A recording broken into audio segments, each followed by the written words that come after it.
American পুলিশের কয়েকটি নিথর দেহ পড়ে আছে একটি অন্ধকার স্যাঁতস্যাঁতে ঘরে। বাতাস ভারী হয়ে আছে রক্তের গন্ধ আর সমুদ্রের লোনা আর আর্দ্রতায়। শুভ আর রাফি, এই দুই বাংলাদেশি যুবকের দুঃসাহস যেন আকাশ ছুঁয়েছে। তারা আমেরিকান পুলিশদের নিখুঁত এক ফাঁদে ফেলে এখানে এনে হত্যা করেছে।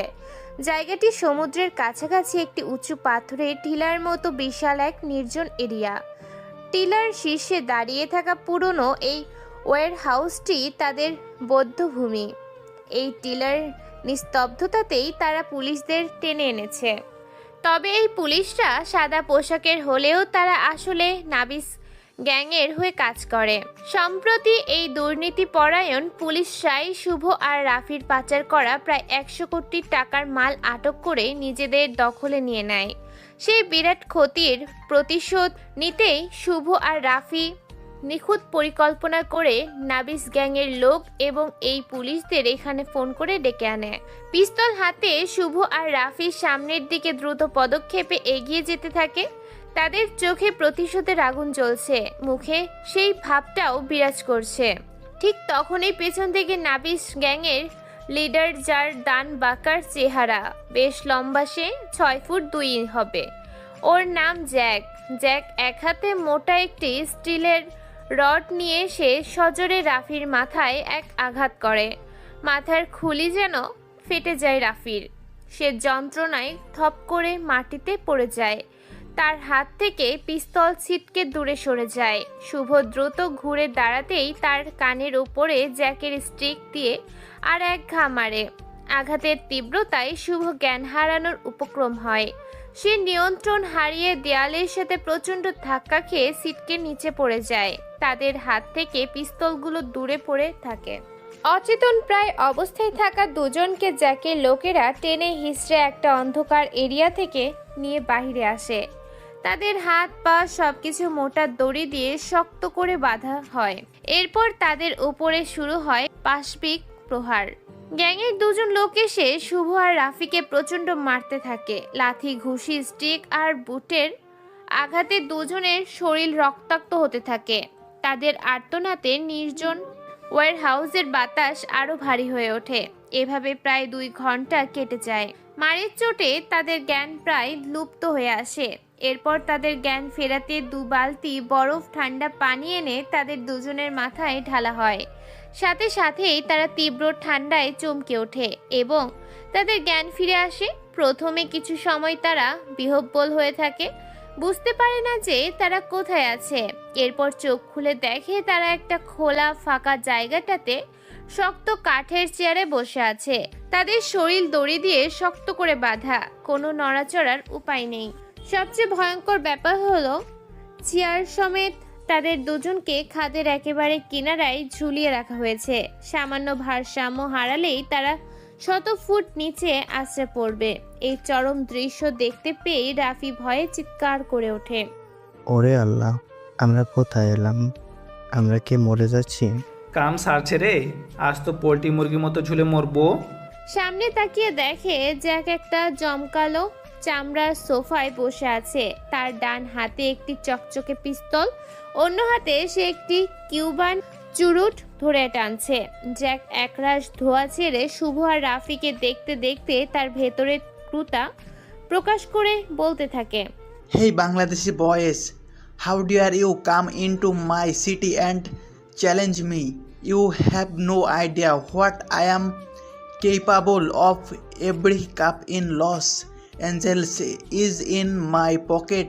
You bastards came there to attack my men. Today all beat you like dogs. Jack এক নাগাড়ে কথাগুলো বলার সাথে সাথে বিকট শব্দে অট্টহাসি হাসতে শুরু করে। রাফি আর শুভ হতাশায় একে অপরের দিকে তাকিয়ে থাকে। নিজেদের মধ্যে তারা প্রায় ফিসফিস করে কথা বলতে থাকে। রাফি, আজ আর মনে হয় বাঁচবো না রে। এ সোয়ারের হাত থেকে আমাদের রেহাই নেই। আজ আমাদের শেষ দিন। দোস্ত, যদি কোনোভাবে বাঁচিস সুমাইয়াকে বলে দিস ওর রাফি ওকে অনেক ভালোবাসেন। ওর পবিত্র চেহারাটা আর দেখতে পারবো না। এই আফসোস নিয়েই মরতে হবে। দোস্ত, তুইও জেরিনকে বলে দিস যে ওর শুভ ওকে অনেক ভালোবাসে। ওর শেষ কথাগুলো যেন মনে রাখে। মরতে তো আমরা দুজনেই যাচ্ছি, তাহলে এই কথাগুলো কেমনে বলবো রে? এটা তো আমাদের শেষ ইচ্ছা হয়ে থেকে যাবে। শুভ তখন হঠাৎ করে তার চোখে উজ্জ্বলতা দেখতে পায়। সে জ্যাকের পেছন দিকে তাকিয়ে থাকে, তার মুখে একটা চেনা হাসি ফুটে ওঠে। সে রাফিকে বলে, মরতে হবে না রে, মনে হয় না আজ মরতে হবে। ওই দেখ কে আসছে, না তোকে না আমাকে কারো কিছু বলতে হবে না, আমরা নিজেরাই বলতে পারবো নিজেদের কথা। আমাদের সময় হয়েছে রে। তারা দুজন সামনে তাকিয়ে দেখে একটি কালো রঙের বুলেট প্রুফ BMW 7 সিরিজের গাড়ি দানবের মতো দ্রুত গতিতে তাদের দিকে এগিয়ে আসছে। পাহাড়ের রুক্ষ পথেও তার গতি সামান্য কমছে না। গাড়িটির টিলার প্রান্তে এসে প্রচণ্ড জোরে ড্রিফট দিতে শুরু করে। টায়ার ক্ষয় হওয়ার গন্ধে চারপাশ ভরে যায়। সেখানে থাকা সবাই জানে যে এটা নিঃসন্দেহে ইহানের গাড়ি, কারণ এই গাড়িটা ইহানের সবচেয়ে পছন্দের এবং বিশ্বস্ত বাহন। আর সে সবসময় এমন স্টাইলিশভাবে ড্রাফট মারতেই বেশি ভালোবাসে। ঠিক তার পেছনে আরও 5টি ঝা চকচক দামি গাড়ি ছুটে আসছে। মার্সিডিজ গ্যালান্ট, ওয়ারগেট, জেলিক, মিৎসুবিশি পাজেরো এবং জিপ গ্র্যান্ড চেরোকি। এই গাড়িগুলোতে কমপক্ষে 20 জন সশস্ত্র প্রহরী আসছে। ইহান গাড়ি ড্রিফট দেয়া অবস্থায় চালকের আসন থেকে ইহানের সুঠাম দেহ নেমে আসে, আর তার কালো গাড়িটি ঘুরপাক খেয়ে পাশে এসে থেমে যায়। গাড়ি থেকে নেমে ইহান দ্রুত তার কালো সানগ্লাসটা ঠিক করে চোখে নেয়, আর দুই হাতে দুটি আমেরিকান আর্মস নিয়ে দ্রুত পায়ে জ্যাকের দিকে এগিয়ে আসে। তার চোখে কোনো ভয় নেই, আছে কেবল কঠিন ক্রোধ। সাথে সাথেই পেছনে থাকা গাড়িগুলো থেকে 20 জন অভিজ্ঞ গার্ড দ্রুত নামে। সবার হাতে রাশিয়ান এবং জার্মান দামি পিস্তল, যেমন গ্লক 17, বেরেটা M9, লুগার এবং 10 মিমি অটো পিস্তল। কিছু গার্ড দ্রুত গাড়ির ছাদ থেকে স্নাইপার তাক করে পজিশন নেয়। তারা সেকেন্ডের মধ্যে জ্যাকের পেছনে থাকা পুলিশ মাফিয়াদের লক্ষ্য করে গুলি চালায়। গুলিতে মুহূর্তের মধ্যেই মাফিয়ারা মাটিতে লুটিয়ে পড়ে। টিলার পরিবেশ গুলির শব্দে কাঁপতে থাকে। জ্যাক ভয়ে দাঁড়িয়ে যায়। সে চরম হতাশায় তার হাতে থাকা পিস্তলটি ঠিক করে ধরে ইহানের দিকে গুলি করতে যাবে, ঠিক তখনই ইহান বিদ্যুৎ গতিতে গুলি করে। গুলিটা জ্যাকের পিস্তল ধরা হাতে এসে লাগে। যন্ত্রণায় জ্যাকের মুখ বিকৃত হয়। পিস্তলটা সঙ্গে সঙ্গে তার হাত থেকে মাটিতে পড়ে যায়। ইহান তার কোমরে পিস্তল গুজে জ্যাকের দিকে এগিয়ে আসে। ইহান তার লোকেদের ইশারা করে দ্রুত শুভ আর রাফিকে নিরাপদে নিচে নামানোর জন্য ইহান জ্যাকের কাছে এসে নিচু স্বরে বলতে থাকে, বাংলায় একটা কথা আছে, শুয়োরেরা সবসময় কচু বাগানেই ছুটে যায়। তুই হলি সেই শুয়োর। তোকে আমি কতবার করে বলেছি আমার রাস্তায় আসবি না, তোকে আর কোনো সুযোগ দেব না। তোকে বাঁচতে দিয়েছি, কিন্তু তুই বারবার এসেছিস। আজ তোর শেষ দিন। Hey Ihan, I have no idea what you're talking about. ধুর শালা, শোন, বাংলা বলে মজাই আলাদা। আমরা তোদেরকে গালি দিলেও তোরা বুঝতে পারিস না, ইচ্ছা মতো গালি দিতে পারি। I said you filthy swine, you have pushed me too far, now you have to die. Ihan, please let me go. I made a mistake. Forgive me. I will never stop into your territory again. Please just let me go. Don't kill me. Please don't. Bloody fucker boy. কথাটা বলার সাথে সাথেই ইহান নিচু হয়ে জ্যাকের পিস্তলটা তুলে নেয় এবং ধাম ধাম করে দুটো গুলি সরাসরি তার বুকে করে। জ্যাক মাটিতে লুটিয়ে পড়ে। তার শরীর থেকে রক্ত ঝরতে থাকে। তার চোখ দুটো খোলা, সেখানে ভয়ের শেষ ছাপ লেগে আছে। ইহান তখন বিজয়ের হাসি হাসতে শুরু করে। এক মুহূর্তের মধ্যে জ্যাকের সমস্ত লোককে ইহানের লোকেরা শেষ করে দেয়। ইহান জ্যাককেও মেরে ফেলে। শুভ আর রাফিকে নিরাপদে নিচে নামানো হয় এবং তাদের বাঁধন খুলে দেয়া হয়। তারা মুক্ত। টিলার কিনারা থেকে মুক্ত হওয়ার পর শুভ আর রাফি দ্রুত ইহানের দিকে দৌড়ে আসে। তাদের চোখে তখনও মৃত্যুর ভয় আর মুক্তির স্বস্তি মেশানো আছে। ইহানের সামনে এসে তারা থমকে দাঁড়ায়, যেন এই বিশাল মানুষটির তেজ তাদের বাক্যহারা করে দিয়েছে। ভাই, আজ তুই না আসলে সত্যি মরে যেতাম। আমাদের লাশটাও খুঁজে পেতিস না। আসলেই আর একটু দেরি করলে আমরা একেবারে শেষ হয়ে গেছিলাম। ইহান তার হাতে থাকা পিস্তলটি কোমরের হোলস্টারে গুজতে গুজতে গম্ভীর গলায় বলে, এই সামান্য একটা মিশন তোরা কমপ্লিট করতে পারলি না? তোদের কেন যে আমি আমার সাথে রাখি বুঝি না। আরে ভাই, আমরা মাত্র 2জন ছিলাম, আর ওরা ছিল কতগুলো? কম করে 20 জন তো হবেই। তাতে কি হয়েছে? আমি একাই তো সবগুলারে শেষ করলাম। শুভ ইহানের দিকে অবাক চোখে তাকায়। তার কণ্ঠে তখন শ্রদ্ধা আর বিস্ময় দেখা যায়। ভাই তুই কি এমনি এমনি ইন্টারন্যাশনাল মাফিয়া? তোর এই ক্ষমতা দেখেই তো সবাই ভয় পায়। মাফিয়া? এই শব্দটা শুনতে আমার অনেক ভালো লাগে। ইহান তার কালো জ্যাকেটের ভেতর থেকে দুটো ছোট আধুনিক স্মার্টফোন বের করে। নে, এই 2টা ধর, তোদের জন্য এনেছি। আর শোন, এভাবে আর কখনো কাউকে সাথে না নিয়ে বাইরে আসবি না। তোরা 2জন আমার সব, আমার ডান হাত আর বাম হাত। তোরা তো জানিসই না তোরা আমার কাছে কতটা গুরুত্বপূর্ণ। রাফি মাথা নিচু করে ফোন দুটো হাতে নেয়। তার কণ্ঠে হঠাৎ তখন অনুশোচনা কাজ করে। সরি দোস্ত, মাফ করে দিস। এমন ভুল আর হবে না। আমাকেও মাফ করে দিস। শুভ এরপর মুহূর্তের মধ্যে বিষণ্ণ হয়ে ওঠে। তার মুখে একরাশ ক্লান্তি ভাব জমা হয়। আর ভালো লাগে না রে এখানে, এত রক্তারক্তি, এত মারামারি। চল না এবার বাংলাদেশ থেকে ঘুরে আসি, অনেক দিন হলো দেশ দেখিনি। রাফি হাসতে হাসতে শুভকে খোঁচা দেয়। দেখ ও কতটা চালাক। সামান্য একটা মিশন শেষ করতে পারি নাই, আবার আরেকটা মিশন নিয়ে আসছে। মানে দেশ ভ্রমণ নাম, এটা নির্ঘাত কোনো সিক্রেট মিশন হবে। ইহান তখন হঠাৎ গম্ভীর হয়ে যায়। তার চোখে সন্দেহ কাজ করে। কি হয়েছে সেখানে? মানে বাংলাদেশে? কিসের কথা বলছিস তোরা? আগে চল, তারপর বলছি। এখানে এসব কথা বলা ঠিক হবে না। ইহান চারপাশে একবার তীক্ষ্ণ দৃষ্টিতে তাকায়, তারপর শান্ত হয়ে যায়। আচ্ছা, তাহলে কাল সকালে ঢাকা যাচ্ছি আমার প্রাইভেট জেটে, কিন্তু কেউ যেন না জানে। এটা সম্পূর্ণ সিক্রেট মিশন। রাফি খুশিতে হাততালি দেয়। তোর এই সিক্রেট মিশনগুলো আমার খুব ভালো লাগে। অ্যাডভেঞ্চার তোকে সারা জমেই না। ইহান তখন শুভকে দেখে। শুভকে এখনো অনেক চিন্তিত লাগছে। তার মুখ দেখে মনে হচ্ছে সে কোনো গুরুতর বিষয় লুকিয়ে রাখছে। শুভকে দেখ, ওকে এত চিন্তিত লাগছে কেন? কি হয়েছে শুভ, বল আমাকে। আগে চল, তারপর সব গেলেই বুঝবি। এখন বললে তুই রেগে যাবি।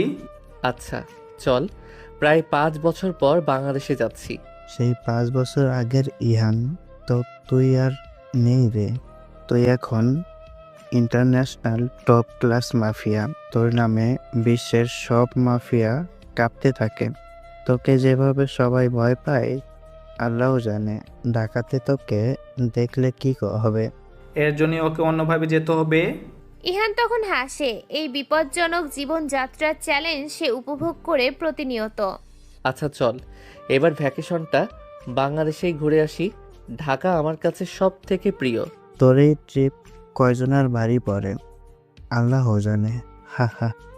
কথা একদমই মন্দ বলিসনি। ইহানও হাসে। তার হাসিটা মুক্ত, কিন্তু তার চোখে সব সময় একটা শীতল তীক্ষ্ণতা লেগেই থাকে। একটু আগে রাফি আর শুভ, যারা আসলে ইহানের সবচেয়ে কাছের বন্ধু, তার ডান হাত আর বাম হাত, নাবিস গ্যাংকে ট্র্যাপে ফেলতে গিয়ে নিজেরাই আকস্মিক আক্রমণের শিকার হয়। তারা জানতো না যে এই নির্জন টিলায় তাদের ওপর এমন চরম আক্রমণ হবে, তাই তারা প্রস্তুত ছিল না। ইহানের সবচেয়ে বড় শত্রু কুখ্যাত নিবাস মাফিয়া জাত সুযোগ বুঝে ইহানের ডান হাত আর বাম হাতকে শেষ করতে চেয়েছিল, কিন্তু ইহানের ব্যক্তিগত স্পাই ইহানকে খবর দেওয়ায় সে তার ব্ল্যাক BMW নিয়ে এসে একাই সব শত্রুকে শেষ করে দিল। সে একাই নিজের দুর্ধর্ষ স্টাইলে সবগুলোকে নিকেশ করে তার বন্ধুদের বাঁচিয়ে নিয়েছে। এই হলো ইহান খান, একজন ইন্টারন্যাশনাল টপ ক্লাস মাফিয়া। যদিও এক সময় সে একজন সাধারণ মানুষ ছিল, কিন্তু মাত্র 5 বছরে সে এই চরম অবস্থানে উঠে এসেছে। এখন বিশ্বের প্রায় সব মাফিয়াই তাকে ভয় পায় এবং শ্রদ্ধা করে। ইহানের 4 কুলে শুধু শুভ আর রাফি আছে, আর কেউ নেই। ইহান দেখতে অসম্ভব হ্যান্ডসাম আর স্মার্ট, যে কোনো মেয়েই তার প্রতি দুর্বল হতে বাধ্য। 5 ফুট 10 ইঞ্চি লম্বা, ইহানের দেহ সুঠাম, পেশি বহুল এবং গায়ের রং ফর্সা। তার গালে হালকা চাপদাড়ি যা তাকে আরো আকর্ষণীয় করে তুলেছে। সবগুলো অনেক সিল্কি আর বড়, যা সে পরিপাটি করে উপরে উল্টিয়ে আশ্রে রাখে। এক কথায় ডার্ক প্রিন্স। তবে এই ডার্ক প্রিন্সই এখন বিশ্বের বড় একজন মাফিয়া। পরের দিন সকাল 10টায় ইহান তার ব্যক্তিগত প্রাইভেট জেট প্লেনে উঠে রওনা দেয় বাংলাদেশের উদ্দেশ্যে। সাথে আছে তার 2 বন্ধু শুভ আর রাফি। প্রায় 12 ঘন্টার বিমানযাত্রার পর তারা ঢাকাতে পৌঁছায়। ঢাকাতে ইহানের নিজের বিশাল একটি বাড়ি আছে। পুরো হাইটেক এরিয়া জুড়ে তার বাসাটি ফুল প্রোটেকশন দিয়ে ঘেরা এবং দেখতেও অসাধারণ। ইহান 12 ঘন্টার মধ্যেই ঢাকায় পৌঁছে যায়। আজকে ঢাকার আবহাওয়া বেশ উষ্ণ। প্রাইভেট জেট প্লেন থেকে নামতেই ইহানের মনটা অদ্ভুত বিষণ্ণতায় ডুবে যায়। এই মাটি, এই বাতাস যেন তাকে সেই ফেলে আসা 5 বছর আগের জীবনের স্মৃতি মনে করিয়ে দেয়। প্রতিটি নিঃশ্বাসে সে সেই পুরনো দিনগুলোর গন্ধ পায়। কিন্তু সেই বিষণ্ণতার সাথে সাথেই তার মনে প্রচণ্ড রাগও উঠে আসে সেই 5 বছর আগের কিছু তীক্ষ্ণ স্মৃতির জন্য। সেই ঘটনাগুলো এখন আর মনে করতে চায় না ইহান। সে দ্রুত নিজেকে ঠিকমতো সামলে নেয়। ইহানের জন্য এয়ারপোর্টের বাইরে কালো রঙের বেশ কয়েকটি জিপ অপেক্ষা করছে। তারা দ্রুত বাসার দিকে রওনা দেয়। রাস্তায় আসতেই ইহানকে ঘিরে 7টি সাধারণ দামি গাড়ি একটি নিশ্ছিদ্র নিরাপত্তা বেষ্টনী তৈরি করে। ইহানের গাড়ির আগে 3টি, পিছনে 3টি আর একটি ঠিক পাশে চলে। প্রতিটি গাড়ি ইহানের ব্যক্তিগত সুরক্ষার জন্য নিয়োজিত।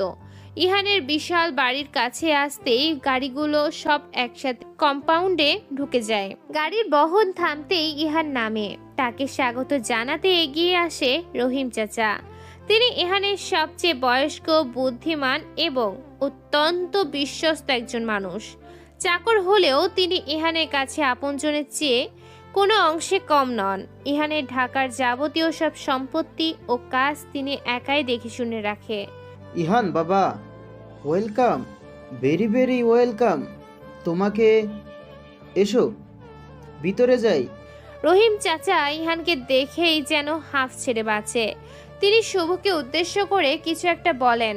শুভ, তুই তাহলে পেরেছিস, আয় তোরা। কথাটা শুনে ইহান একটু থমকে যায়। রহিম চাচা শুভকে উদ্দেশ্য করে পেরেছিস কথাটা কেন বলল তা সে বুঝতে পারে না। সাথে রাফিও আছে, তবু রহিম চাচা শুধু শুভকেই বলল। এই রহস্যময় কথোপকথন ইহানকে ভাবিয়ে তোলে।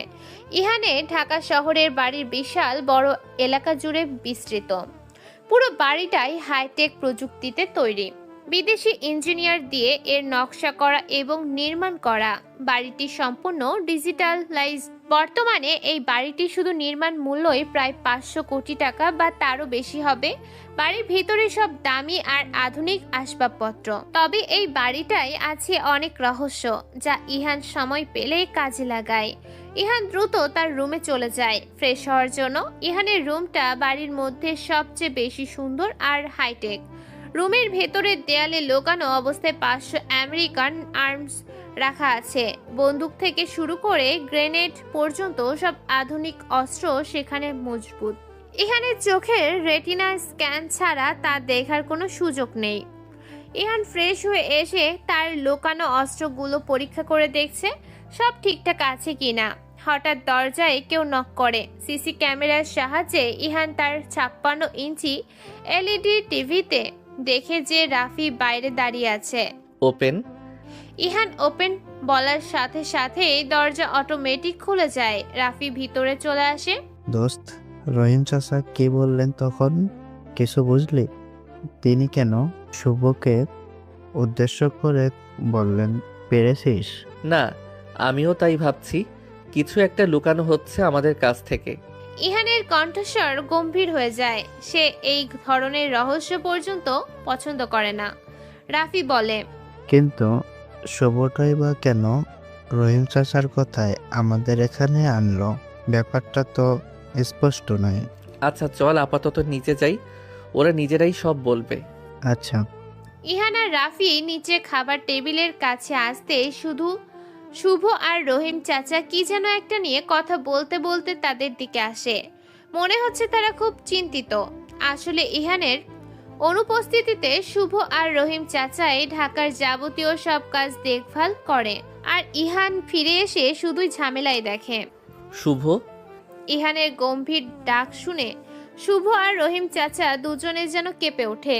ইহান চেয়ারে বসতে বসতে বলে, রহিম চাচা আপনিও এখানে বসেন। শুভ আর রহিম চাচা ইহানের ডান পাশে বসে আর রাফি বসে বামে। খাবার টেবিলের পরিবেশ তখন থমথমে হয়ে গেছে। ইহান বলে, কি হয়েছে এখন? তাড়াতাড়ি বলেন, আমি এই ধাঁধা পছন্দ করি না। ইহানের কথায় রহিম চাচা আমতা আমতা করে করতে থাকে। আসলে বাবা হয়েছে কি, মানে ইহানের ধৈর্য দ্রুত শেষ হয়ে আসছে। তার চোখে ক্রোধের রেখা দেখা যায়, সবাই তা বুঝতে পারে। আহ শুভ, তুই বল, আর আমতা আমতা করবি না, না হলে কিন্তু আমার রাগটা আবার উঠে যাবে, তখন পরিস্থিতি সামলানো কঠিন হবে। শুভ তখন নিজেকে সামলে নিয়ে দ্রুত বলে, দোস্ত, তোকে মারার জন্য অনেক বড় একটা প্ল্যান করেছে আজমে গিগ, তাই তোকে অন্য কোনো নিরাপদ জায়গায় না নিয়ে সোজা এখানে নিয়ে এসেছি। ইহান চেয়ারে হেলান দেয়। তার চোখ ছোট হয়ে আসে। নিজেকে যথেষ্ট ঠান্ডা করে শান্তভাবে বলে, কেন করছে? সে সাহস সে কোথায় পেল? রহিম চাচা এবার সাহস করে বলে, তুমি যে তার ছেলেকে গত সপ্তাহে মেরে ফেলেছ, সেই প্রতিশোধ নিতেই। মারবো না, সে যা করছিল তা আমার একদম পছন্দ হয়নি। রাফি দ্রুত পরিস্থিতি সামাল দেওয়ার চেষ্টা করে। হ্যাঁ, ওর আজমের ছেলে মেয়ে পাচারের মতো জঘন্য কাজের সাথে জড়িত ছিল। ইহাস সব সহ্য করতে পারেন, কিন্তু মেয়েদের কোনো ক্ষতি সে কোনোদিন সহ্য করে না। তার জন্যই তো মেরে দিলাম। কত বড় সাহস! মেয়ে নিয়ে সে আমেরিকাতে পৌঁছেছে। ভাবছে বন্দরে ইহান যেতে পারবে না, সেখানেই তোর শালাকে মেরেছে ইহান। তোকে আবার এগুলো কে বলতে বলল? থাম। ইহান বিরক্তির ভাব দেখালেও তার চোখে বন্ধুর প্রতি ভালোবাসার ঝলক দেখা যায়। রাফি এবং থামার পাত্র নয়। সে ইহানের দিকে তাকিয়ে গর্বের সাথে বলে, আরে ভাই, তুই আমার গৌরব। তোর প্রশংসা করাটা আমার ন্যায্য অধিকার। দুনিয়া জুড়ে তোর ক্ষমতা চলে, এটা আমাদের জন্য গর্বের বিষয়। হইছে, থাম। ও তাই বলে আজমে এখন আমাকে মারবে? বাহ, দেখি কিভাবে মারে। ওর এত সাহস হলো কোত্থেকে? ইহানের কথা শুনে শুভ এবার আরো বেশি চিন্তিত কণ্ঠে বলে, না দোস্ত, তুই ব্যাপারটা হালকাভাবে নিস না। ও একা হলে আমরাই ওকে সহজে মারতাম, কিন্তু ওর সাথে আরও কিছু বড় মাফিয়া যোগ দিয়েছে। ওরা সবাই মিলে তোর বিরুদ্ধে একটা জোট তৈরি করেছে। আমার লোকেরা খবর দিয়েছে, ওরা ঢাকাতেও লোক ঢুকিয়ে দিয়েছে। তাই আমি লোক লাগিয়ে দিয়েছি ওদের সব খবর জোগাড় করতে। সব বেটাকে একসাথে শেষ করব। রহিম চাচা মাথা নেড়ে শুভর কথা সমর্থন করে। তার চোখে স্নেহ আর উদ্বেগ দেখা যায়। এর জন্যই তোমাকে এখানে আনা বাবা। আমরা তোমাকে নিয়ে একটু ঝুঁকি নিতে পারি না? তোমার জীবন আমাদের কাছে অনেক মূল্যবান। ইহান শান্ত হয়ে বসে আছে, তবে কিছু সময় তার কণ্ঠে এবার কৃতজ্ঞতা ঝরে পড়ে। বুঝলাম। আপনারা আমাকে কত ভালোবাসেন, আমি আপনাদের কাছে ঋণী। রহিম চাচার চোখ ছলছল করে ওঠে। তিনি আবেগের বশে বলেন, তোমাকে যদি নিজের জীবন দিয়েও বাঁচাতে হয় তাও বাঁচাবো, কারণ তুমি মাফিয়া ঠিকই, কিন্তু সবার জন্য না। যারা অসহায় তাদের জন্য তুমি জীবন দাও। তোমার জন্য কত মানুষ সুখে জীবনযাপন করছে তা আমার চেয়ে ভালো কে জানে। একদম ঠিক বলেছেন চাচা। পৃথিবীর খারাপ লোকগুলোর জন্য ইয়ান এক আতঙ্কের নাম। ইহান হেসে ওঠে। সে তার বন্ধুত্বের ভালোবাসায় মুগ্ধ হয়ে গেছে। সে বলে, তোরা বেশি বলছিস। আমি এত ভালো না, আমি মাফিয়া। তুই খারাপদের জন্য মাফিয়া আর ভালোদের জন্য ত্রাতা, এটাই তোর পরিচয়। ইহান তার হাত টেবিলের থাপ্পড় মেরে বলে, আমি কিন্তু সারাদিন বাসায় বসে থাকতে পারবো না। আমার মন অস্থির হয়ে আছে, কিছু একটা করার দরকার। রহিম চাচা চিন্তিত মুখে কিছু বলতে যান, কিন্তু শুভ দ্রুত একটা সমাধান দেয়। এক কাজ কর, একটা ভার্সিটিতে ভর্তি হয়ে যাই আয়। তুই তো পড়তে পছন্দ করিস, সেখানে সময়ও কাটবে, মজাও হবে, আর তোর মাথায় চাপও কমবে। ছদ্মবেশে থাকবো সেখানে। প্রাইভেট ভার্সিটিতে ভর্তি হতে তোর মতো মানুষের সময় লাগবে না। রাফি সাথে সাথে শুভকে নিয়ে মজা করা শুরু করে দেয়। ও, ওই বুড়ো বয়সে আবার ভার্সিটিতে যাবে? মজা নিস শালা। তার বদলে আমার সাথে ব্যবসা দেখো। ইহান রাফির দিকে চোখ কুঁচকে তাকায়, তারপর বলে, কি? আমি তোকে বুড়ো দেখাই? তোর চেয়ে 10টা মেয়ে আমার জন্য বেশি পাগল থাকে। যা, আমি আবার ভার্সিটিতেই ভর্তি হব। এবার দেখবি মজা। শুভ এবার মজা করার সুযোগ ছাড়তে চায় না। এই যে আমিও আছি কিন্তু বন্ধু, আমাকে বাদ দিবি না। আমিও আছি তাহলে, দেখবো এবার কয়টা মেয়েকে পটাচ্ছিস। হা হা হা। আচ্ছা, দেখিস, সবচেয়ে সুন্দরী আর ইন্টেলিজেন্ট মেয়েটাকে আমি পটাবো, আর তোরা হা করে চেয়ে থাকবি। রহিম চাচা এবার হাসি থামিয়ে একটু গম্ভীর হয়ে বলে, বাবা, মজা করো, ঠিক আছে, বাট তোমাদের আসল পরিচয় বলো না। তোমাদের জীবনের ঝুঁকি আছে।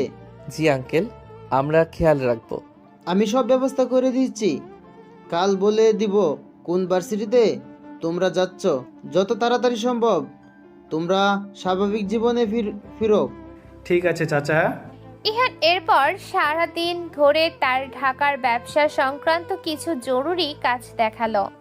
বিশাল ফাইলপত্র আর অনলাইন সিকিউরিটির কাজগুলো দেখতে দেখতে তার সময়টা কেটে গেল। রাতে ভালোভাবে খেয়ে সে গম্ভীর ঘুমে তলিয়ে যায়। পরদিন সকালে ইহান ঘুম থেকে উঠে ফ্রেশ হয়ে আসে। সে বেশ ফুরফুরে মেজাজে আছে। আঙ্কেল, আমি একটু জগিং করে আসি। এখানকার পরিবেশটা বেশ সুন্দর মনে হচ্ছে। চাচা ভয় পায়, তার চোখে স্পষ্ট চিন্তার ছাপ। না বাবা, তোমার যদি কোনো ক্ষতি হয়, আমরা তো জানি না ওরা কখন আক্রমণ করবে।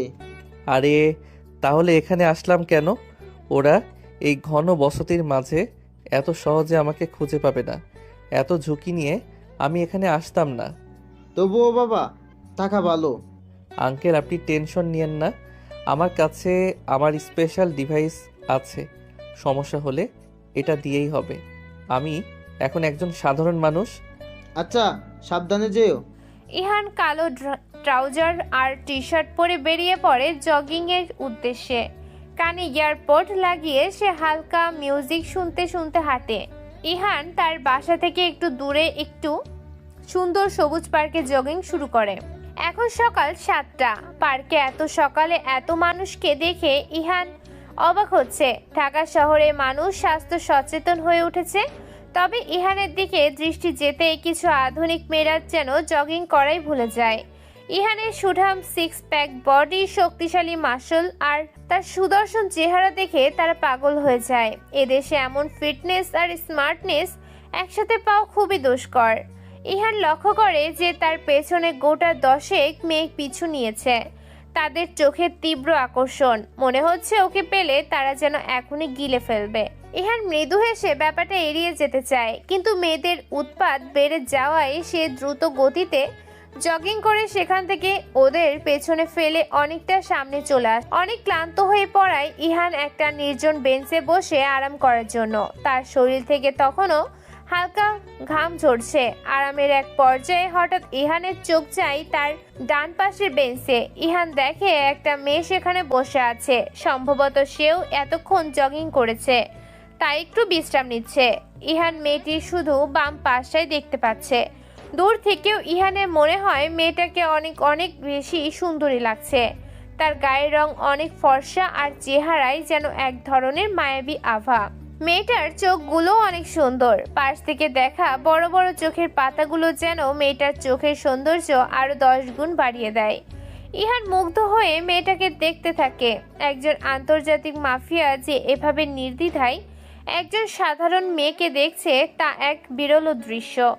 হঠাৎ কিছু ছোট ছোট বাচ্চা মেয়েটির দিকে দৌড়ে চলে আসে। বাচ্চাগুলো দেখতে অনেক গরিব এবং তাদের পরনের জামা কাপড়গুলোও নোংরা। ইহান শুধু দেখছে, সে ভাবে হয়তো মেয়েটা বাচ্চাগুলোকে তাড়িয়ে দেবে বা বিরক্ত হবে, কিন্তু এরপর মেয়েটা যা করে তা ইহানকে বেশ অবাক করে। তার এই অপ্রত্যাশিত আচরণ ইহানের মনে মেয়েটির প্রতি সম্মান আর ভালো লাগা যেন হাজার হাজার গুণ বাড়িয়ে দেয়। মেয়েটা সবার আগে সবচেয়ে নোংরা বাচ্চাটাকে কোলে তুলে নেয়, বাকিদের ওর পাশে বসায়। তারপর মেয়েটা তার ব্যাগ থেকে অনেকগুলো দামি দামি চকলেট বের করে ওই বাচ্চাগুলোকে দেয়। বাচ্চাগুলো চকলেট পেয়ে কি যে খুশি হয়, তাদের নিষ্পাপ হাসি দেখে মনে হয় যেন অনেকগুলো মুক্তা একসাথে ঝরে পড়েছে। আর মেয়েটার হাসি, সে হাসি ছিল সবচেয়ে সুন্দর আর মন কাড়া। তার হাসি দেখে ইহানেরও যেন মন ভালো হয়ে যায়। ইহান শুধু মুগ্ধ হয়ে ওদের দেখতেই থাকে।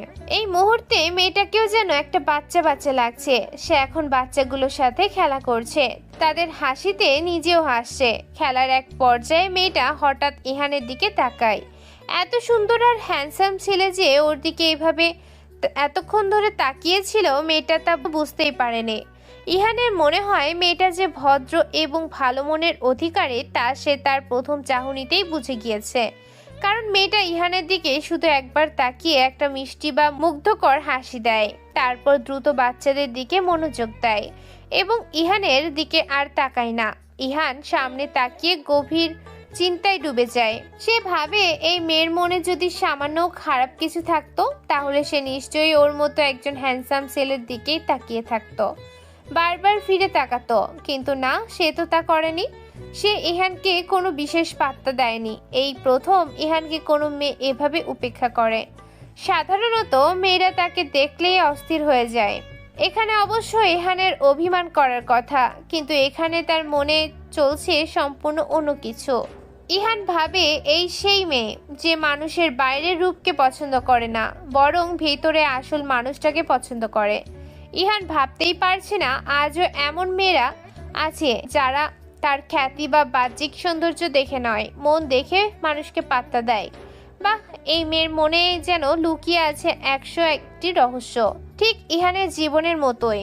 ইহান এখন চায় এই রহস্যের উদ্ঘাটন সে একাই করবে, অন্য কেউ নয়। সে চায় এই মেয়েটির সাথেই তার একটা অন্যরকম সম্পর্ক হোক। তাই ইহান এসব ভেবে যখন ঠিক করে সে মেয়েটার সাথে কথা বলবে এবং তার সাথে বন্ধুত্ব করবে, এমন সময় সে পাশে তাকায়। পাশে তাকাতেই যেন সে বিশাল বড় এক ধাক্কা খায়। বেঞ্চে কোনো মানুষ তো দূরে থাক, সেখানে একটা কাকও নেই। মানে ইহান যখন মেয়েটির কথা ভাবছিল এবং তার সাথে কথা বলার সিদ্ধান্ত নিচ্ছিল, ঠিক তখনই মেয়েটা বাচ্চাদের নিয়ে সেখান থেকে চলে গিয়েছে। ইহান হতাশায় কপাল চাপড়ায়। সে এত মনোযোগ দিয়ে নিজের কল্পনায় বিভোর ছিল যে মেয়েটা চলে গেছে তা সে টেরই পায়নি। তার মুখের সে হাসিটা তখন মিলিয়ে যায়। ইহান বেঞ্চের পাশে মেয়েটিকে না দেখতে পেয়ে প্রচন্ড হতাশ হয়। তার নিজের ওপরে খুবই রাগ হয়। এত বড় ইন্টারন্যাশনাল মাফিয়া সামান্য একটা মেয়ের চলে যাওয়া ধরতে পারে না। সে নিজেকে ধিক্কার দিতে থাকে। ইহানের ভীষণ রাগ হচ্ছে। এমন একটা কোহিনূর সে দেখতে দেখতে হারিয়ে ফেলল। আর কি পাবে এই কোহিনূরকে? কোথায় বা খুঁজবে? ঢাকা শহরে এত মানুষের ভিড়ে একজন সাধারণ মেয়েকে খুঁজে বের করা প্রায় অসম্ভব। ইহানের মনটা অনেক খারাপ হয়ে যায়। বিষণ্ণ মন নিয়ে সে দ্রুত বাসার দিকে ফিরে যায়। বাসার ড্রয়িং রুমে রাফিকে দেখে। কিরে ভাই, তোর কি মন খারাপ নাকি? মুখটা এমন শুকনো কেন দেখাচ্ছে? দোস্ত, পরে কথা বলি। জীবনে একটা কোহিনূর পেতে পেতেও হারিয়ে ফেলছি। বিষণ্ণ কণ্ঠে কথাটা বলেই ইহান উপরে তার রুমে চলে যায়। রাফি অবাক হয়ে মাথা চুলকায়। ও বললোটা কি? এখানে কোহিনূর আসলোই বা কোথা থেকে? নিশ্চয়ই কোনো নতুন ঝামেলা। দূর যাই। সবাই খাবার টেবিলে নাস্তার জন্য বসেছে। শুভ লক্ষ্য করে ইহানের চেহারা থমথমে। কিরে ইহান, তোকে এত রাগে আর গম্ভীর লাগছে কেন? কোনো নতুন শত্রুতা শুরু হলো নাকি? ওনাকে কোহিনূর পেতে পেতেও হারিয়ে ফেলেছে, তাই এত রাগ। হা হা হা। কি কোহিনূর? কি বলছিস রাফি? ইহান টেবিলের ওপর হাত দিয়ে মৃদু আঘাত করে। তার কণ্ঠস্বর গম্ভীর, যেন আদেশ করছে। সবাই নাস্তা খা তাড়াতাড়ি, বেশি কথা বলিস না। ইহানের এমন গম্ভীর স্বর শুনে সবাই চুপ হয়ে যায়। সেই নীরবতা ভেঙে রহিম চাচা হাসি মুখে বলতে শুরু করেন। বাবা ইহান, তোমাদের একটা সুখবর দেই। তোমরা আজ থেকে এই ঢাকা প্রাইভেট ভার্সিটিতে ভর্তি হয়েছ। সকাল 11টা থেকে তোমাদের ক্লাস শুরু হবে। তোমরা নাস্তা খেয়ে রওনা দিও। রহিম চাচা টেবিলের চাবিগুলো ইহানের দিকে এগিয়ে দেন। আর তোমাদের জন্য আমি স্পেশাল ফার্মিউট সহ একটা বুলেট প্রুফ স্পোর্টস কার আনিয়েছি। গাড়িটা মডিফাইড করা। গাড়ির ড্যাশবোর্ড এবং সিটের নিচে ইহানের পছন্দের সব আর্মস রাখা আছে। সাথে মাফিয়া আর শুভর জন্যও আছে। আর হ্যাঁ ইহান, তোমার পছন্দের লাল রঙেরই গাড়ি এটা, একদমই নতুন মডেল। আঙ্কেল, আপনিও পারেন বটে। এত যত্ন যদি। কথাটা শেষ করতে গিয়েই ইহানের মুখটা রাগে লাল হয়ে গেল। তার চোখ অতীতের কোনো যন্ত্রণাদায়ক স্মৃতিতে ডুবে যায়। রহিম চাচা দ্রুত পরিস্থিতি সামাল দেন। থাক বাবা, পুরনো কথা মনে করো না। আজ তোমার জন্য আমরা সবাই বেঁচে আছি, এই ডের বেশি। বাবা, তুমি রাগ করো না। তোমার এই জীবন আমাদের কাছে অনেক মূল্যবান। দোস্ত, পুরনো কথা আর কত মনে করবি? ভুলে যা, নতুন করে শুরু কর। শুভ ঠিক বলেছে দোস্ত। তুই একা সব কষ্ট ভেতরে রাখিস না। আমার খাওয়া শেষ, আমি রেডি হতে যাচ্ছি। তোমরাও তাড়াতাড়ি তৈরি হও। ইহান চলে আসে। রাফি তখন বলে, বুঝলাম না, পার্ক থেকে আসার পরেই দেখি ওর মনটা খারাপ। কি জানে কোন কোহিনূর হারাইছে। ব্যাপারটা রহস্যময়। ও কখনো মনের কথা কাউকে বলেও না, খালি নিজে নিজে কষ্ট পায়। আমাদের উচিত ওর পাশে থাকা। হয়তো কেউ আসছে ওর মনের সব কথা শুনতে, যে ওর ভিতরে মানুষটাকে দেখবে। চাচা, মন্দ বলনি। আর আপি, তোর সাথে তো আরো চ্যালেঞ্জ লেগেই গেছে ইয়ানের, দেখ কি হয়। আরে আমি আরো খুশি হব ও একজনকে পেলেন, কারণ ও তো বুড়ো হয়ে যাচ্ছে। হা হা হা। রাফি পিছনে না দেখে কথাটা বলেছিল। ঠিক তখনই তার পিছনে কড়া কণ্ঠে কেউ বলে ওঠে, আরে রাফি, তুমি? আমি বুড়ো হয়ে যাচ্ছি? দোস্ত, সরি। আর এমন করব না, মজা করছিলাম। সরি ভাই, সরি।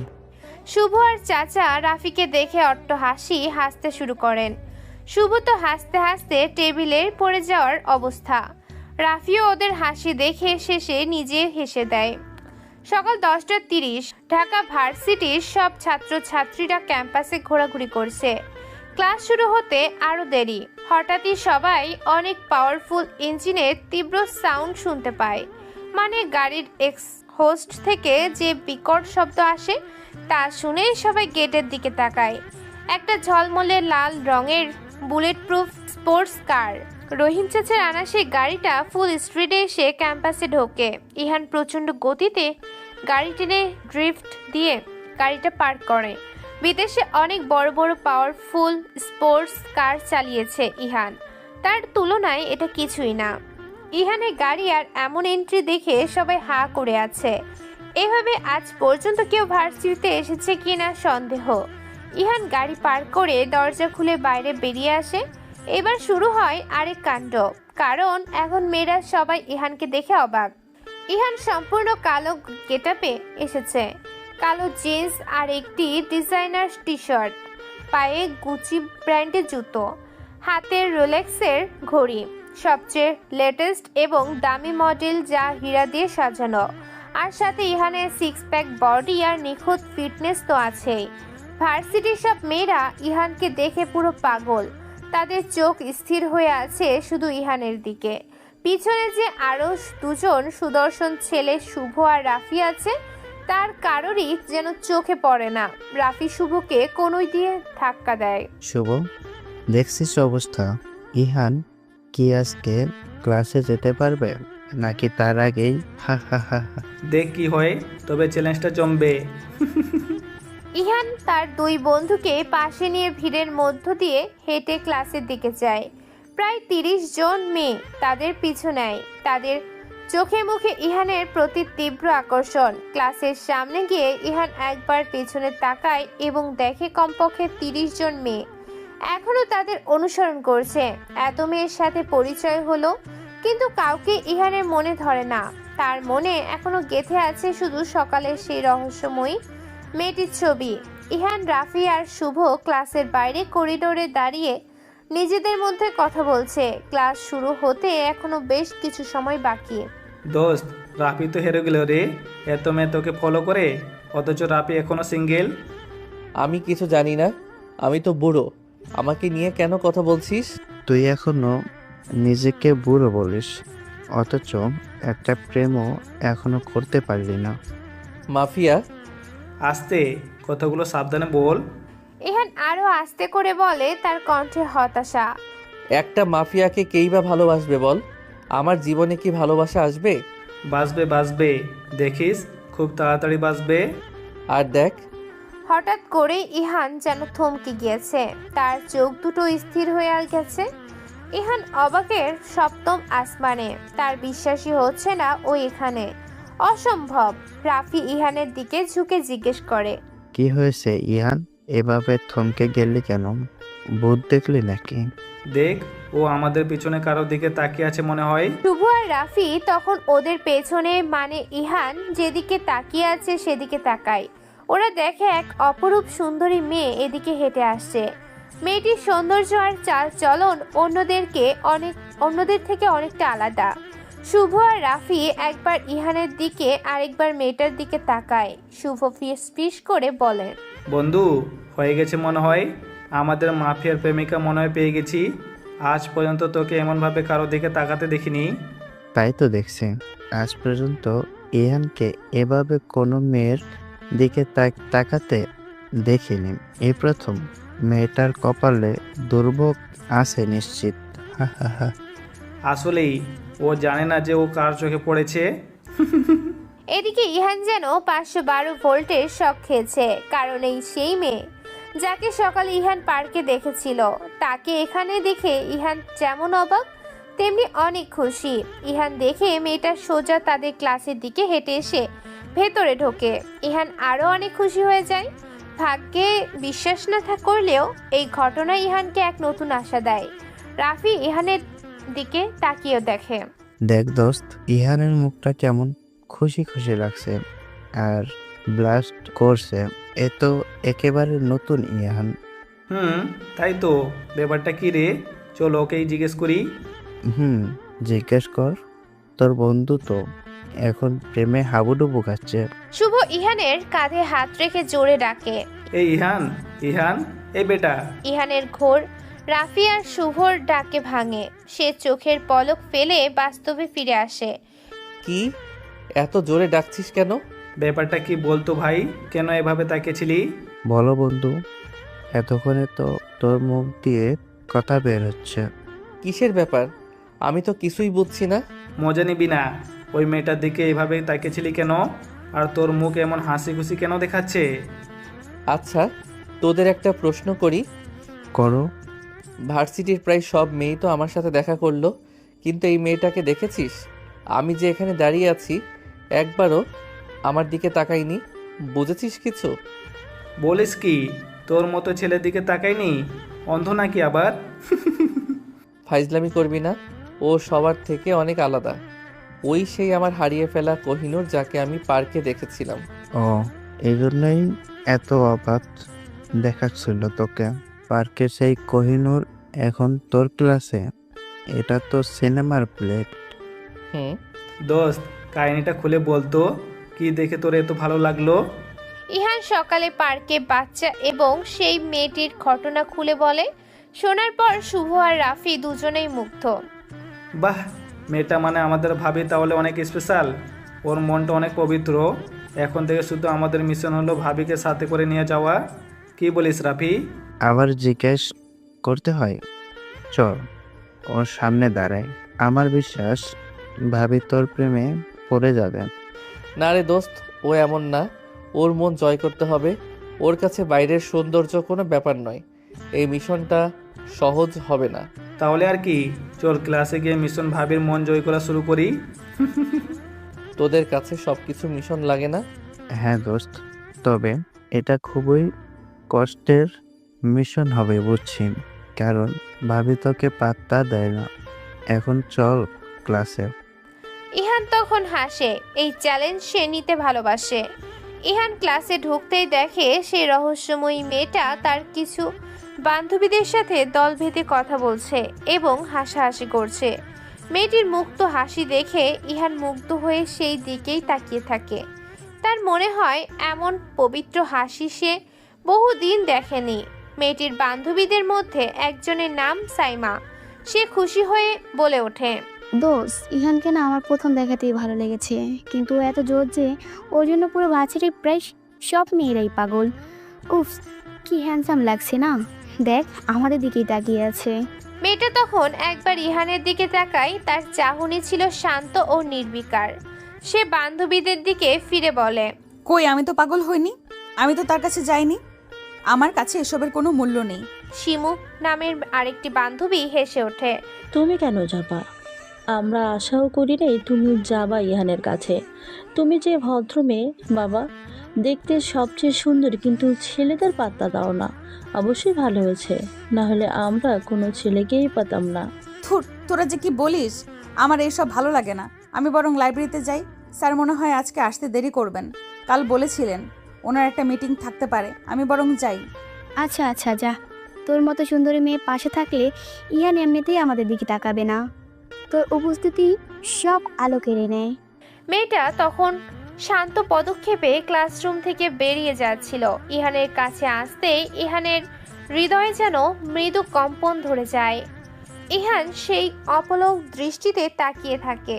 মেয়েটা একবার আর চোখে ইহানের দিকে তাকায়, যেন তার উপস্থিতি নিশ্চিত করে। তারপর এক মুহূর্ত না থেমে হেঁটে চলে যায়। ইহানের কাছে মনে হয় মেয়েটি যেন তার প্রতি কোনো আগ্রহই দেখায় না। মেয়েটা লাইব্রেরিতে গিয়ে একটা পুরনো বইয়ের তাকে তার পছন্দের একটা বই খুঁজে নেয়। এরপর একটা নির্জন টেবিলে বসে খুব মনোযোগ সহকারে সেই বইটি পড়ছে। তার চোখ বইয়ের অক্ষরের দিকে স্থির। হঠাৎই পাশ থেকে কারোর হালকা কাশির শব্দ ভেসে আসে। মেয়েটা তখন বই থেকে চোখ তুলে তার পাশে তাকায়। সে দেখে ইহান, তাদের ক্লাসের সেই নতুন হ্যান্ডসাম ছেলেটি। তার ঠিক পাশে বসে আছে মেয়েটা। কিছুটা না অনেকটাই অবাক হয়, এত বড় ক্যাম্পাসে এতগুলো জায়গা থাকতে ছেলেটা কেন তার পাশে এসে বসলো। লাইব্রেরির টেবিলে হঠাৎ ইহানকে পাশে বসে থাকতে দেখে মেয়েটা বেশ অবাক হয়। ইহান তখন বইটার কভার পেজটা একবার চোখ বুলিয়ে নিয়ে একগাল হেসে বলে, এই গল্পের লাস্টে নায়ক মারা যায় আর সেই শোকে মেয়েটাও মারা যায়। ট্র্যাজেডি আর কি। ইহানের কথা শুনে মেয়েটা যেন থমকে যায়। সে কতদিন ধরে মনোযোগ দিয়ে বইটা পড়ছিল, আর এই ছেলেটা এক নিমিষেই সব শেষ করে দিল। মেয়েটার মুখে তখন রাগের চাপ স্পষ্ট হয়ে ওঠে। ও সরি, আমার মনে হয় লাস্টটা বলা ঠিক হয়নি। আমি কি আপনাকে বিরক্ত করছি? মেয়েটা রাগে ফুঁসতে ফুঁসতে চাপা কণ্ঠে বলে, আপনি আসলেই একটা, আমি কি আপনার কাছে জানতে চেয়েছি এর লাস্টটা আপনি বললেন কেন? বিগত এক সপ্তাহ যাবৎ পড়ছি এই গল্পটা, আর আপনি আমার সব ধৈর্য নষ্ট করে দিলেন। পাশের টেবিলে থেকে একজন পাঠক শান্তভাবে তাদের দিকে তাকিয়ে বলে, আস্তে কথা বলো, এটা লাইব্রেরি। সরি, আপনাকেও সরি। আসলে গল্পটা আমার পড়া, তাই মুখ ফসকে বেরিয়ে গিয়েছে। আমি অনেক সরি। হয়েছে, আর সরি বলতে হবে না। আপনি এখানে কেন আমাকে অনুসরণ করছেন? Happy friendship day. মেয়েটা আরো বিরক্ত হয়, তার চোখে মুখে অবিশ্বাস।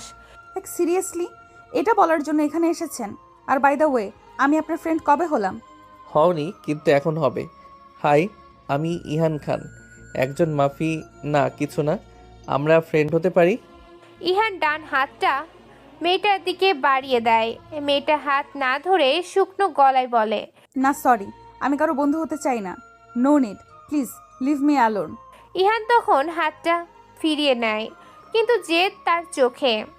আচ্ছা, নামটা তো বলো। বন্ধু না হলে অন্তত নামটা তো বলতে পারো।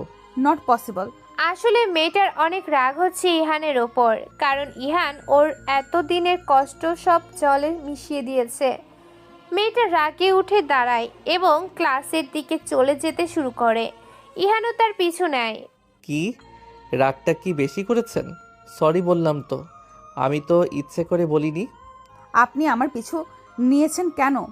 আপনি হয়তো ভুলে গিয়েছেন আমরা এক ক্লাসে পড়ি, ক্লাসে যাওয়ার রাস্তা এটাই।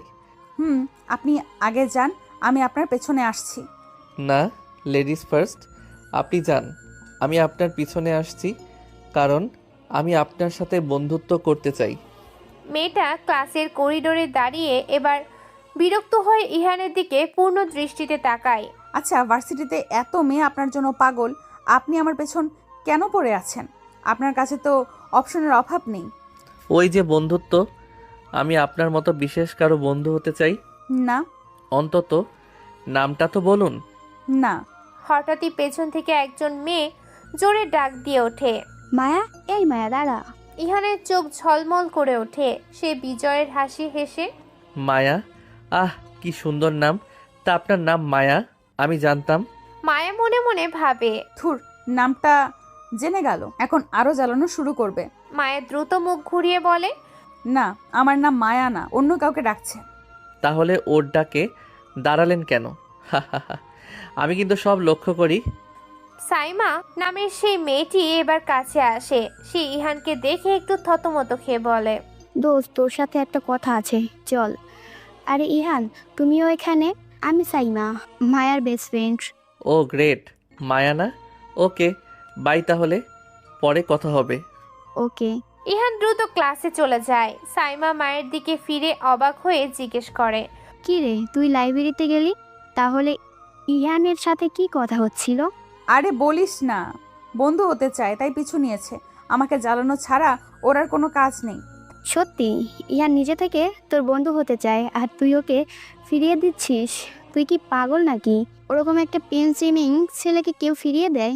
বোকা মেয়ে। থাম তো, আমার এসব ভালো লাগে না। তুই বল, আমাকে ডাক দিলি কেন?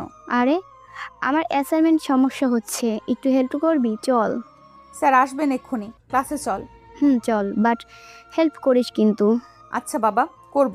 ওরা সবাই ক্লাসে চলে যায়। মায়া ক্লাসে ঢুকেই দেখে তার ঠিক পাশে ইহান বসে আছে। মায়ের কেমন জানি অস্বস্তি লাগছে। মায়া তাই একটু পর পর আর চোখে ইহানকে দেখছে। ইহান কেমন করে যেন ওর দিকে তাকিয়ে আছে। মায়ের অস্বস্তি আরো বাড়ে। মায়া বিরক্ত কণ্ঠে ফিসফিস করে বলে, আপনি আমার দিকে এভাবে তাকিয়ে আছেন কেন? এটা বিরক্তিকর। কই, আমি তো জানালার বাইরে দেখছিলাম সুন্দর প্রকৃতি। মিথ্যা, আমি দেখেছি আপনি আমাকেই দেখছিলেন। তাহলে তো এখন বলতে হয় তুমিও আমায় দেখছিলে। কি, কেন দেখছিলে? মায়া মনে মনে ভাবে, যা, আমি নিজেই ফেসে গেলাম। ও তো এখন এটাই বলবে। মায়া সামনের দিকে তাকিয়ে ধীর কণ্ঠে বলে, আমি অন্য কারো দিকে তাকাইনি। আসলেই প্রথম মায়েরও কাউকে ভালো লেগেছে। ইহান এমনই, তাকে দেখলেই সবার ভালো লাগে। কিন্তু এই ভালো লাগার পেছনে লুকিয়ে আছে এক ভয়ানক মাফিয়া, ইহান খান, যার মানুষ মারতে বিন্দু মাত্র হাত কাঁপে না। এভাবে পুরো ক্লাস ইহান মায়ের দিকে তাকিয়ে তাকিয়ে কাটিয়ে দিল। আর ইহানের দিকে তাকিয়ে ক্লাসের বাকি সব মেয়েরা। ক্লাসের ছুটি হলো। ইহান দেরি না করে করিডোরে পা দিয়েই মায়াকে ডাকে। মায়া? ইহানের মুখে মায়ের ডাকটা শুনে মায়ের কেমন জানি এক ভালো লাগার অনুভূতি হলো। মনে হলো যেন কোনো আপনজন তাকে ডাক দিয়েছে। সে থমকে দাঁড়ায়। আপনি কি বলছেন? বন্ধু হতে পারি? মায়ের মনটা একটু নরম হলেও সে তার রাগটা ধরে রাখে। জানি না, আপনি আমার গল্পে সেই আনন্দটাই নষ্ট করেছেন। আপনার সাথে কোনো বন্ধুত্ব নাই, আপনি যান। মায়ের কথা শুনে ইহানের মনটা খারাপ হয়ে যায়। তার সুদর্শন মুখে বিষণ্ণতা দেখে মায়া মনে মনে হাসতে হাসতে চলে যায়। তার এমন ব্যবহারে মায়া নিজেই অবাক হয়। মায়া মনে মনে ভাবে, আচ্ছা আমি হাসছি কেন? আমি তো কোনো ছেলের সাথে এভাবে কথা বলি না, তাহলে ইহানের সাথেই বা কেন এমন করলাম? উফ, এই ইহানটা বড্ড ঝামেলা। এত মেয়ে থাকতে শুধু আমার পিছনে কেন নিয়েছে? ব্যাপারটা কি না আর ভাবতে পারছি না। আর আমি ভাবছি বা কেন? মায়া এসব ভাবতে ভাবতে তার বাসার দিকে চলে যায়। রাফি ইহানের কাছে এসে বলে, কিরে বন্ধু, কিছু হলো? এত মন খারাপ কেন? না রে, ও তো বন্ধুই হতে চায় না, একেবারে স্পষ্ট বলে দিল। আরে ভাই, ওকে তো একটু খুশি কর আগে, মেয়েদের মন বোঝা কষ্ট। হ্যাঁ, শুভ ঠিক বলছে। তো সেই মাফিয়া কৌশল এখানে কাজে দেবে না। আচ্ছা, তাহলে তাই হবে। তবে শোন, তোদের এক কাজ করতে হবে। একটা স্পেশাল কাজের ব্যবস্থা কর। কি কি করতে হবে? কি কাজের কথা বল। শোন, যা যা বলছি কাল সকালে যেন সব রেডি থাকে, একদম পারফেক্ট চাই। আচ্ছা, আমাদের উপর ভরসা রাখতে পারিস? হয়ে যাবে, কাল সকালে সব দেখবি। তাহলে চল বাসায় যাই, এখানে থাকলে মেয়েরা আমাকে আর বাসায় যেতে দেবে না। ইহান, শুভ আর রাফি একটা বন্ধ ক্লাসরুম থেকে বেরিয়ে সোজা গাড়িতে উঠে এবং দ্রুত বাসার দিকে চলে যায়। মায়ের বাসায়। মায়া বাসায় পৌঁছালে তার মা এগিয়ে আসে। কিরে মা, কেমন গেল তোর ভার্সিটি আজ? এত তাড়াতাড়ি ফিরলি যে? আর বলো না মা, ও ভালোই গিয়েছে মা। মায়া কথাটা বলতে গিয়ে একটু ইতস্তত করে, মিথ্যা বলল। কি বললি? বুঝলাম না তো, একটু স্পষ্ট করে বল। বলেছি ভালো গিয়েছে, সব ঠিক আছে। আচ্ছা শোন, তোর বাবা এসেছে দুপুরে অস্ট্রেলিয়া থেকে, তোর জন্য অনেক কিছু এনেছে। সত্যি বাবা এসেছে? কই বাবা, কই? আরে ব্যস্ত হোস না, রেস্ট নিচ্ছে। তুই ফ্রেশ হয়ে খেতে আয়, তখন বাবার সাথে কথা বলিস। আচ্ছা, আসছি। মায়ের মনটা আজ অনেক খুশি লাগছে। বাবাকে মায়া খুব ভালোবাসে, কারণ বাবা মায়াকে অনেক আদর করেন। যখন যা চায় তাই এনে দেয় তার। আর মায়া যে ছেলেদের সাথে মেশে না, এতে মায়ের প্রতি আরও অনেক খুশি। কিন্তু মায়া ভাবছে একটু আগে সে মায়ের সাথে মিথ্যা কথা বলেছে শুধুমাত্র ইহানের জন্য। কোনো ছেলের প্রতি মায়া এর আগে টান অনুভব করেনি, কিন্তু এই ইহানকে আজ একদিনেই ওকে বড্ড জ্বালিয়েছে। উফ, কি সুন্দর দেখতে! ভার্সিটির সব মেয়ে তার বন্ধু হতে চায়, আর সে এসেছে আমার বন্ধু হতে। মায়া এসব ভেবে নিজে নিজেই হাসছে আর হাসছে। আমি কি পাগল হয়ে গেলাম নাকি? কেন একা একা হাসছি? না, ওই ছেলের কাছ থেকে দূরে থাকতে হবে। যাই, ফ্রেশ হয়ে এসে বাবার কাছে যাই। মায়া ফ্রেশ হতে চলে যায়। এদিকে ইহানের বাসায় ইহান ওর রুমে রকিং চেয়ারে বসে মায়ের কথা ভাবছে। মায়ের সেই হাসি, রাগ, মজা সব ইহানকে কেমন জানি করে দিচ্ছে। মায়াকে যে কোনো মূল্য পেতেই হবে, এই সংকল্প তার চোখে। ইহান তার এনক্রিপ্টেড ফোন দিয়ে কাউকে ফোন দেয়। Hello Rocky. জি স্যার, আপনার কোনো আদেশ? মায়া ঢাকা ইন্টারন্যাশনাল ভার্সিটিতে প্রথম বর্ষে পড়ে। ওর ফোন নাম্বার সহ যাবতীয় সব কিছু ডিটেলস আমি নেক্সট 1 ঘন্টার মধ্যে আমার ফোনে চাই। একটা চুল পরিমাণ তথ্য যেন বাদ না যায়। স্যার, আমি আপনাকে আধ ঘন্টার মধ্যে সব পাঠাচ্ছি, চিন্তা করবেন না। ওকে, আই অ্যাম ওয়েটিং। দ্রুত কাজটা শেষ কর। এদিকে মায়া তার বাবাকে পেয়ে অনেক খুশি। প্রায় 10 দিন পর তার বাবা বিদেশ থেকে এসেছেন। আবার একমাত্র প্রিয় মেয়ে মায়া। এই হলো মায়া চৌধুরী, বাবা মায়ের একমাত্র মেয়ে। খুব শান্ত আর ভদ্র, সব সময় মার্জিত পোশাকে চলে। বড় ঘরের মেয়ে হলেও সবাইকে সম্মান আর শ্রদ্ধা করে। মায়ের মধ্যে বিন্দু পরিমাণ অহংকার নেই, যার তার গরিব অসহায় বাচ্চাদের সাথে সময় কাটাতে অনেক ভালোবাসে আর ভালো লাগে। মায়ের মতো মায়াবী, সুন্দরী আর অপরূপা মেয়ে খুঁজে পাওয়া খুবই কঠিন। 1000 জন ছেলে তার জন্য পাগল থাকলেও তার কাউকেই ভালো লাগে না। বাবা বলেছে ছেলেদের কাছ থেকে দূরে থাকতে, ব্যাস। আর কোনোদিন কোনো ছেলের সাথে মায়া মেশেনি। কিন্তু পরিস্থিতি ধীরে ধীরে পরিবর্তন হচ্ছে মায়ের জীবনে। মায়া খাওয়া দাওয়া শেষ করে বাবাকে বিদায় দিয়ে উপরে গিয়ে একটু রূপচর্চা করে বিছানায় গা এলিয়ে দেয় ঘুমানোর জন্য। কাল সকালে আবার যেতে হবে পার্কে বাচ্চাদের কাছে। প্রতিদিন সকালে মায়ের জগিং শেষে বাচ্চাদের সাথে কিছু সময় কাটায় এবং ওদের খুশি করে। মায়ের চোখ দুটো ঠিক যখনই লেগে আসবে তখনই হঠাৎ তার ফোনে একটা মেসেজ আসে। অচেনা নম্বর থেকে আসা সেই মেসেজটা মায়া কৌতূহল নিয়ে খুলে দেখে। সেখানে লেখা, কাল অপেক্ষায় থাকবো, দেরি করো না। মায়া ভাবছে, কেই মেসেজ দিতে পারে? কেই বা আমার অপেক্ষায় থাকবে? কোথায় বা থাকবে? একটা ফোন দেব নাকি? না, কোনো খারাপ কেউ বা হতে পারে। কে হতে পারে যে আমার অপেক্ষায় থাকবে? মায়া এসব ভাবতে ভাবতে একসময় ঘুমের দেশে হারিয়ে যায়। সারা রাত সে একটা সুন্দর স্বপ্ন দেখে যেন কেউ একজন তার জীবনের সব সুখ এনে দিচ্ছে। স্বপ্নটা ভাঙে খুব সকালে। মায়া ঘুম থেকে উঠে ফ্রেশ হয়ে জগিং এর জন্য উদ্দেশ্যে বেরিয়ে পড়ে।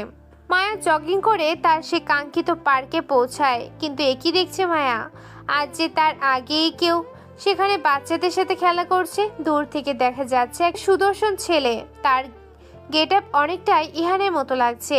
মায়া ধীরে ধীরে ওদের দিকে এগিয়ে যায়। হ্যাঁ, মায়া ঠিকই দেখেছে, এটা ইহান।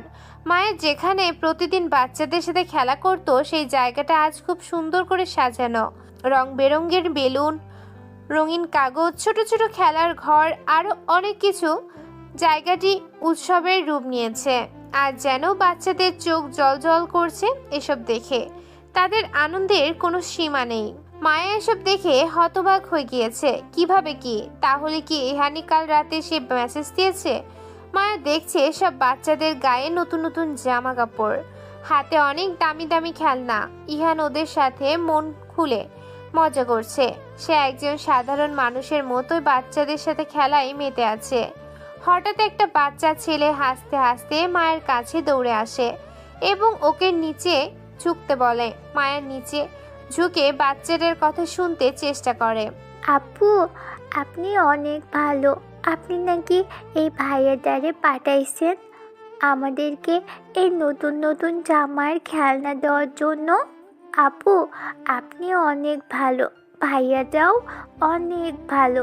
জানেন, আমাদের অনেকগুলো মিষ্টি চকলেট দিচ্ছে। খুব মজা। মায়া যেন বাচ্চাদের কথা শুনে আকাশ থেকে পড়ে। মায়া তো ইহানকে পাঠায়নি, বরং মায়া তো জানেই না যে ইহান এখানে কি করছে। আর ইহান এসব নিজে করে মায়ের নামই বা কেন বলল না? এর উত্তর শুধু ইহানে দিতে পারবে। মায়া এসব চিন্তা করতেই হঠাৎ ইহান তার দিকে ফিরে হাসি মুখে বলে, শুধু তোমার বন্ধু হতে চাই, তাই এই ছোট্ট সারপ্রাইজ। কাল রাতে মেসেজটা আমি দিয়েছিলাম। শুধু কি আমার বন্ধু হওয়ার জন্য এত কিছু, এত বড় একটা আয়োজন কেন করলেন? আমি তো আপনাকে বন্ধুত্বের জন্য জোর করিনি। আজ আপাতত বন্ধু হই, পরে না হয় বাকি উত্তরটা দেব। বাকি প্রশ্নের উত্তরগুলো জানতে হলে তো বন্ধুত্বটা জরুরি, তাই না? এক শর্তে হতে পারি। কি বলো? চিন্তিত হয়ে ইহানের মুখটা তখন চিন্তায় ভরে যায়। মায়ের শর্ত কি হবে তা সে বুঝতে পারে। ইহানের চিন্তিত ভাব মায়াকে বেশ মজা দেয়। সে হাসিতে ভেঙে পড়ে। সেই হাসি যেন মুক্তোর মতো ঝরে পড়ছে। ইহান অবাক হয়ে মায়ের মন মুগ্ধকর হাসি দেখছে। সে মনে মনে ভাবে, এই হাসিটার জন্যই সে সব করতে পারে। কি, রাজি তো? আমার শর্তে রাজি তো? আপনি গল্প পড়লে আমি আর দেখবই না, আমি অন্য তাকের বই দেখব। হা হা হা। অবশ্যই রাজি। তোর সব শর্ত আমার মেনে নেওয়া। ঠিক আছে, আচ্ছা, আর একটা ছোট্ট রিকোয়েস্ট করতে পারি? করুন, কি বলতে চান? আমাকে যদি তুমি করে বলতে ভালো হতো, কারণ আমরা তো একই ক্লাসে পড়ি, তাই না? বন্ধুত্বের শুরুতে একটু সহজ হওয়া জরুরি। বাবা, মাত্র বন্ধু হলেন আর এখনই আপনি থেকে তুমিতে যেতে চাইছেন? আপনার মতলবটা কি বলুন তো? প্রেমে পড়লেন নাকি? মায়ের কথায় ইহান কি বলবে ভেবে পাচ্ছে না, কারণ কথাটা তো সত্যি। ইহান বোকার মতো মাথা চুলকাচ্ছে।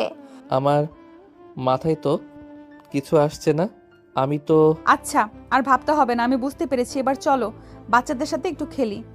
আচ্ছা, ওয়েট, তুমি আমাকে একটু আগে তুমি করে বললে, রাইট? তুমি কিন্তু স্বীকার করেছো। মায়া তখন নিজেকে সামলে নিয়ে আরো মজা করে। ওই, আমি তো তোমাকে কখন তুমি করে বললাম? আমি তো আপনিই বলেছিলাম। এই যে এই মাত্রই তো বললে, তার মানে আজ থেকে তুমি ইয়ে। ইহান অনেক খুশি হয়েছে। খুশিতে সে বাচ্চাদের সাথে আরো অনেক মজা করেছে। মায়ের মনও তখন আনন্দে ভরে ওঠে।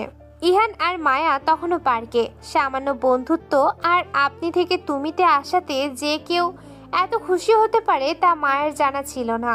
ইহানের শিশু সুলভ আনন্দ দেখে মায়া মুগ্ধ হয়ে তার কাণ্ড দেখছে। ইহান। মায়ের মুখে প্রথম ইহান ডাকটা শুনে যেন ইহানের হৃদয়ে সমুদ্রের বিশাল ঢেউ আছড়ে পড়ে। সে দ্রুত মায়ের কাছে এগিয়ে যায়। বলো। কাল রাতে কি তুমি তাহলে আমাকে মেসেজ দিয়েছিলে? আমি দিয়েছিলাম। একটু ভয় পাচ্ছিলি নাকি? তাহলে এই তোমার অপেক্ষার কারণ? এটা তো শুধুই বন্ধুত্ব দিয়ে বোঝানো যায় না। ওয়েট, তোমাদের জন্য আরেকটা সারপ্রাইজ আছে। ইহান ইশারা দিতে একজন ফুচকাওয়ালা তার সরঞ্জাম নিয়ে তাদের সামনে এসে হাজির হয়। ও মাই গড, এই সকালে ফুচকা? মায়া অবাক হয়ে যায়। তার চোখে মুখে বিস্ময়ের ছাপ। তোমাদের জন্য, বন্ধুদের জন্য এটা আমার স্পেশাল ট্রিট। আচ্ছা, তুমি কি করে জানলে যে আমার ফুচকা খেতে অনেক পছন্দ? আমি তো কাউকে বলিনি। সব বলতে হয় না, কিছু জিনিস সিক্রেট থাক, এটাই তো মাফিয়া স্টাইল। মায়া ইহানকে যতই দেখছে ততই অবাক হচ্ছে।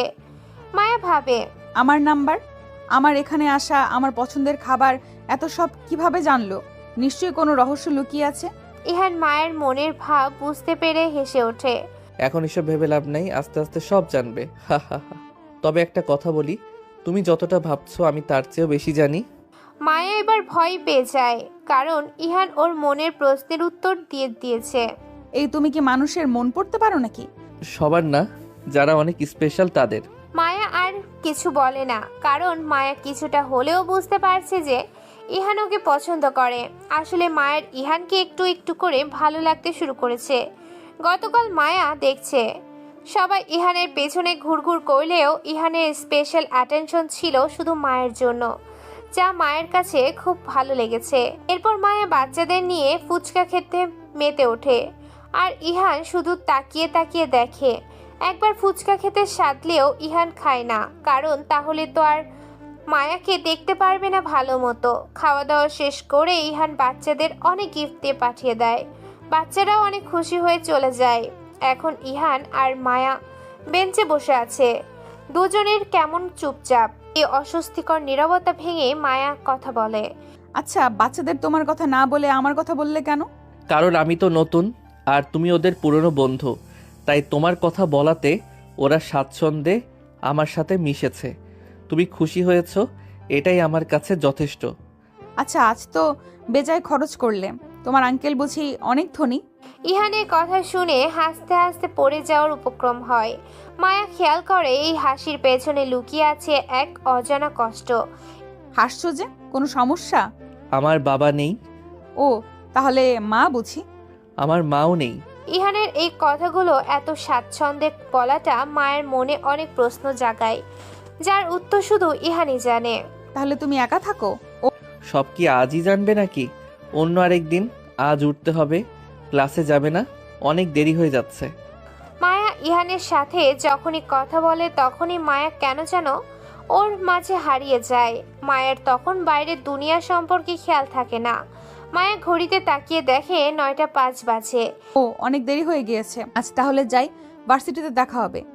আমি নামিয়ে দেই, আমার গাড়িটা তো পাশেই আছে। না, আমি একাই যেতে পারবো। কেন সংকোচ হচ্ছে যেতে? তোমার তো এতক্ষণে আমার সাথে স্বাচ্ছন্দ্য বোধ করার কথা। তা না। আচ্ছা চলো তাহলে, আজকের জন্য চলি। ইহানের চোখে মুখে খুশির ছাপ।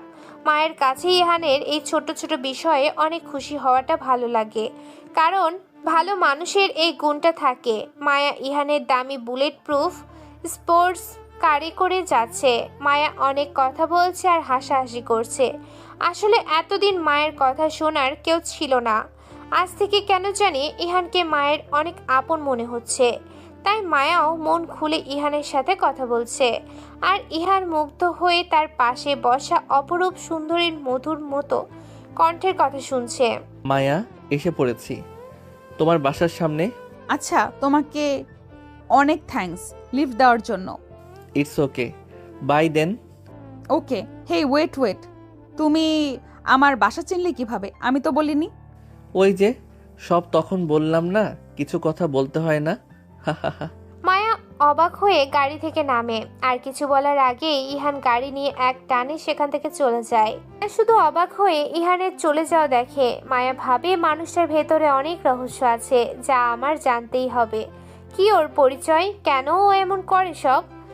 এরপর প্রায় 2 মাস কেটে যায়। ইহান আর মায়া এখন খুবই ভালো বন্ধু। মায়া এক অজানা অনুভূতিতে ইহানের প্রতি অনেক দুর্বল হয়ে পড়েছে। মনে মনে ইহানকেও ভালোবাসতে শুরু করেছে। মায়াও জানে যে ইহান ওকে কতটা ভালোবাসে। মায়া এখন শুধু অপেক্ষায় আছে কখন সে তার প্রথম ভালোবাসার মানুষকে পাবে, মানে কখন ইহান ওকে প্রপোজ করবে এবং ভালোবাসার কথা বলবে। একদিন সকালে মায়া ঘর থেকে বের হওয়ার সময় মাকে বলে, মা, আমি বের হচ্ছি, বাই। আচ্ছা যা, গাড়ি আছে নিচে, তুই চালাবি না কিন্তু। আমি শুনেছি তুই নাকি গাড়ি নিয়ে কোথায় কোথায় যাস। না, মানে ও একটু বান্ধবীদের সাথে ঘুরতে যাই। মায়া, এগুলো কিন্তু ঠিক না, ড্রাইভারকে দিয়ে চালাবি। আচ্ছা মা, আর চালাবো না, সরি। আচ্ছা হয়েছে, এখন যা। মায়া তার মাকে বিদায় দিয়ে গাড়িতে করে ভার্সিটিতে চলে আসে। মায়া আজ একটু তাড়াতাড়ি এসেছে যাতে ইহানের সাথে একটু বেশি সময় কাটাতে পারে। ভার্সিটিতে ঢুকে মায়া ইহানের সাথে দেখা করার জন্য ক্লাসের দিকে যায়, কিন্তু ক্লাসে গিয়ে মায়া যা দেখে তা দেখার জন্য মায়া মোটেও প্রস্তুত ছিল না। মায়া দেখে একটা মেয়ে ইহানের সাথে অনেক হেসে হেসে কথা বলছে, আর সাথে ইহানও মেয়েটির দিকে ঝুঁকে মনোযোগ দিয়ে কথা বলছে। এই দৃশ্য দেখে মায়া হতবাক হয়ে যায়। মায়া কল্পনাও করেনি ইহানকে সে এভাবে দেখবে। মায়ের প্রচন্ড কষ্ট হচ্ছে। মায়া কোনোভাবেই ইহানকে অন্য কারোর সাথে হাসাহাসি করতে মেনে নিতে পারছে না। মায়ের চোখ থেকে অঝরে পানি পড়ছে। হঠাৎই ইহানের চোখ যায় ক্লাসের দরজার দিকে।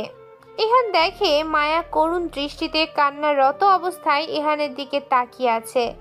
ইহানের চোখে চোখ পড়তেই মায়া সেখান থেকে দৌড়ে চলে যায়।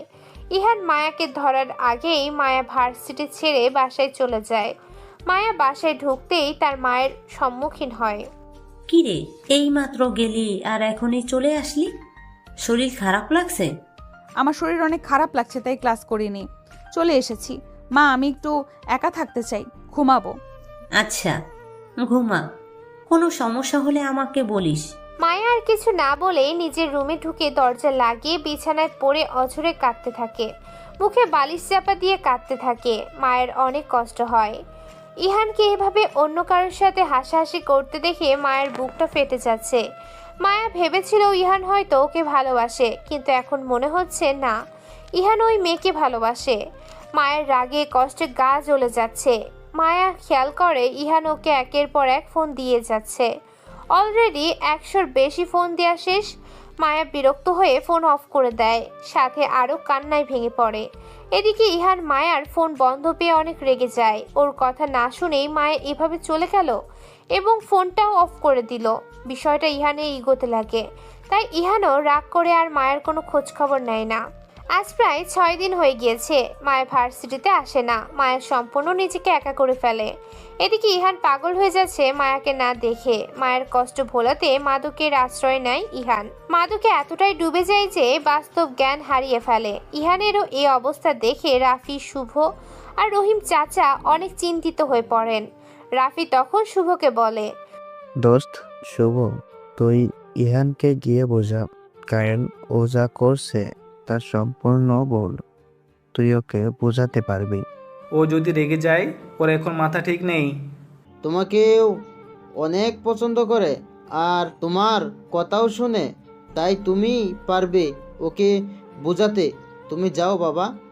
আচ্ছা, আমি দেখছি। আমার তো যেতে সমস্যা নেই, কিন্তু ওর যে রাগ, তাই ভয় লাগে। আরে কিচ্ছু হবে না, যা, তুই ওকে বোঝাতে পারলেই হলো। শুভ ইহানের রুমের পাসওয়ার্ড জানতো, তাই ভেতরে ঢুকতে তার তেমন কোনো সমস্যা হয়নি। শুভ ভিতরে ঢুকে আস্তে করে ইহানের বিছানার দিকে যায়। ইহান তখনও মাদকের ঘরে একদম বুঁদ হয়ে আছে। তার শরীর থেকে মদের তীব্র গন্ধ আসছে। ইহান ভাই, আর নিজেকে কষ্ট দিস না। এভাবে নিজেকে শেষ করে দিচ্ছিস কেন? ইহান শুভর কথা শুনে কান্নায় ভেঙে পড়ে। তার কণ্ঠে গভীর হতাশা। আমি মাফিয়া, আমাকে কেউ কোনোদিন ভালোবাসতে পারে না। আমাকে ছেড়ে সবাই চলে যায়। আমি একা আছি, একাই থাকবো। তুই চলে যা, আমাকে একা থাকতে দে। শুভ ইহানের কাছে গিয়ে ওর কাঁধে হাত রেখে তাকে সান্ত্বনা দেয়। দোস্ত, মায়া তো মেয়ে মানুষ, আর তুইও ভাব, ও যদি তোকে ভালো নাই বাসতো তাহলে ও তোকে অন্য মেয়ের সাথে দেখে এভাবে রেগ বা কেন করবে? শোন, ও তোকে ভালোবাসে। তুই শুধু তোর ইগো ফেলে ওর কাছে যা, ওকে সবটা বুঝা, দেখবি সব ঠিক হয়ে গেছে। মায়া তোকে ভালোবাসে রে, ওকে আর একা থাকতে দিস না দোস্ত। দেখ, ও তোর মতো কষ্ট পাচ্ছে। ইহান তখন শুভর কথাগুলো গভীরভাবে ভাবতে শুরু করে। শুভর প্রতিটা কথাই সঠিক। মায়া যদি ওকে নাই বা ভালোবাসতো তাহলে এভাবে আচরণ করার কোনো প্রয়োজন ছিল না। তাহলে মায়াও ইহানকে ভালোবাসে? একথা ভাবতে ইহানের সব নেশা কেটে যায়। তার চোখ খুলে যায়। সে দ্রুত বিছানা ছেড়ে উঠে বসে। দোস্ত, আমি এখন কি করব? আমার তো মাথা কাজ করছে না। তুই আজ রাতে মায়ের কাছে যাবি আর ওকে সবটা বুঝাবি যে মেয়েটা সেদিন কে ছিল। ভুল বুঝাবুঝির একটা সুযোগ রাখবি না। আচ্ছা দোস্ত, আমাকে মাফ করে দিস। তোদের সাথে অনেক খারাপ আচরণ করেছি এই কদিন। আরে ধুর, তোর মনে আছে আমি একবার বলেছিলাম ভাবিকে পেতে একটু কষ্ট করতে হবে, তো একটু কষ্ট করে এখন, ভালোবাসার জন্য তো একটু ত্যাগ করতেই হয়। আচ্ছা, তাহলে তুই একটা ড্রোন রেডি কর, আজ রাতে ওর কাছে যাব, দেখি আর কত অভিমান করে থাকতে পারে। এই না হলো আমার বন্ধু, আমি সব রেডি করছি, তুই আগে নিজেকে ঠিক কর, দেখ আয়নার নিজেকে, এই কয়েকদিনে কি অবস্থা করেছিস নিজের। আচ্ছা বাবা, তুই যা, আমি ফ্রেশ হয়ে আসছি। আর থ্যাঙ্কস দোস্ত, তুই না থাকলে আমি আজ হয়তো নিজেকে শেষই করে ফেলতাম। ধুর বেটা, তুই ফ্রেশ হয়ে তাড়াতাড়ি আয়, আমি নিচে অপেক্ষা করছি। শুভ রুম থেকে বেরিয়ে এলে রাফি দ্রুত এগিয়ে এসে জিজ্ঞেস করে, কিরে পারলি? বন্ধু এখন কেমন আছে? আসছে, একদম ঠিক হয়ে গেছে। যাক, ভগবান বাঁচলো। আসলে আমাদের অনেক কাছের কোনো জিনিসের সাথে আমাদের আবেগটা জুড়ে যায়, ফলে যখন সেটা দূরে সরে যায় আমরা আবেগের বশে ভুল সিদ্ধান্ত নিয়ে ফেলি। ঠিক তখনই তাকে যদি একটু মানসিক সমর্থন দেওয়া যায়, তাহলে সে আর সেই ভুল করতে পারে না, আর তার কোনো ক্ষতিও হয় না। শুভও সে কাজটাই করেছে। রাত 11:55, মায়ের বাসার সামনে ইভান, শুভ আর রাফি। নীরব রাতে তাদের গাড়িগুলো অন্ধকারে ঢাকা। ইহান ড্রোনটা ফ্লাই করে যেই না মায়ের রুমের দিকে নেয়, আর যা দেখে তা দেখে ইহান বিষণ্ণ হয়ে যায়। মায়া ফোনটা সামনে নিয়ে অঝোর ধারায় কান্না করছে। ইহান আর নিতে পারে না মায়ের এই কান্না। ইহান দ্রুত ড্রোনটা নামিয়ে শুভর কাছে দিয়ে ওদের চলে যেতে বলে। দোস্ত, যাই করি সাবধানে, আমরা ওদিকে কাছাকাছি আছি, কোনো বিপদ হলে সঙ্গে সঙ্গে চলে আসবো। আচ্ছা, আমি দেখছি। ইহান দ্রুত একটা পাইপ বেয়ে অনেক কষ্টে মায়ের 2 তলায় বারান্দায় ওঠে। ভাগ্য ভালো বারান্দার দরজাটা খোলা ছিল। ইহান আস্তে করে ভেতরে ঢুকে যায়। মায়ের এতটাই কান্নাসিক্ত ছিল যে ইহানের উপস্থিতি পর্যন্ত টের পায়নি। ইহান মায়াকে পেছন থেকে জড়িয়ে ধরে। মায়া হঠাৎ কারো স্পর্শ পেয়ে আটকে ওঠে। সে দ্রুত ঘুরে তাকিয়ে দেখে ইহান এখনো মায়াকে শক্ত করে জড়িয়ে ধরে আছে। মায়া নিজেকে ছাড়ানোর চেষ্টা করছে, কিন্তু সেভাবে জোর দিচ্ছে না। ছাড়ো আমাকে, ছাড়ো, উফ ছাড়ো বলছি। ইহান আরো শক্ত করে ধরে তার কানে ফিসফিস করে বলে, তুমি কি চাও আমি সত্যি তোমাকে ছেড়ে দেই, তোমাকে একা ফেলে চলে যাই? মায়া কোনো উত্তর দেয় না, সে শুধু ফুপিয়ে কাঁদে। কি হলো বলো, তুমি কি চাও? আমার কাছে এসেছো কেন? যাও ওই মেয়ের কাছে যাও। আমি তো দেখতে ভালো না, ওই মেয়েই ভালো, ওর কাছেই যাও। কান্না জড়িত ও অভিমানী কণ্ঠে মায়া কথাগুলো বলে। ইহান মায়াকে ছেড়ে রুমের দরজাটা আটকে দিয়ে তার সামনে বসে। এ কি, দরজা লাগালে কেন? রোম্যান্স করব তাই? হা হা হা, ভয় পেও না। কি বলছো এসব? মায়ের চোখ বড় করে তাকায়। ইহান তার হাত ধরে। কিছু না, ফাইজলামি করছিলাম। এখন বলো, এভাবে কাঁদছিলে কেন? আর সেদিনই এভাবে চলে গেলে কেন? একবার আমার কথাটা শুনতে পারতে। জানি না তুমি আমার কাছে আসছো কেন। ওই মেয়ের কাছে যাও, আমি তো দেখতে ভালো না, ওর কাছেই যাও। কোথায় যেন একটু পোড়া পোড়া গন্ধ আসছে, মনে হচ্ছে কারো হৃদয় পুড়ে যাচ্ছে। কই, কারো কিছুই পড়ছে না, তুমি ভুল বলছো। যার হৃদয় পুড়ছে সে দেখে আবার লজ্জাও পাচ্ছে। বাহ বাহ, আমার মায়া বুঝি আমাকে খুব ভালোবাসে। মায়া মাথা তুলে ইহানের দিকে তাকায়। মায়াবী সেই চোখ, 2 চোখের কোনায় অশ্রুতে ভরা। মায়া তখন আর নিজেকে ধরে রাখতে পারে না। ইহান তার প্রিয়তমার দিকে তাকিয়ে করুণ স্বরে জিজ্ঞেস করে, তো বলো, তোমায় ছেড়ে ওই মেয়ের কাছে যাব? তুমি চাও আমি চলে যাই?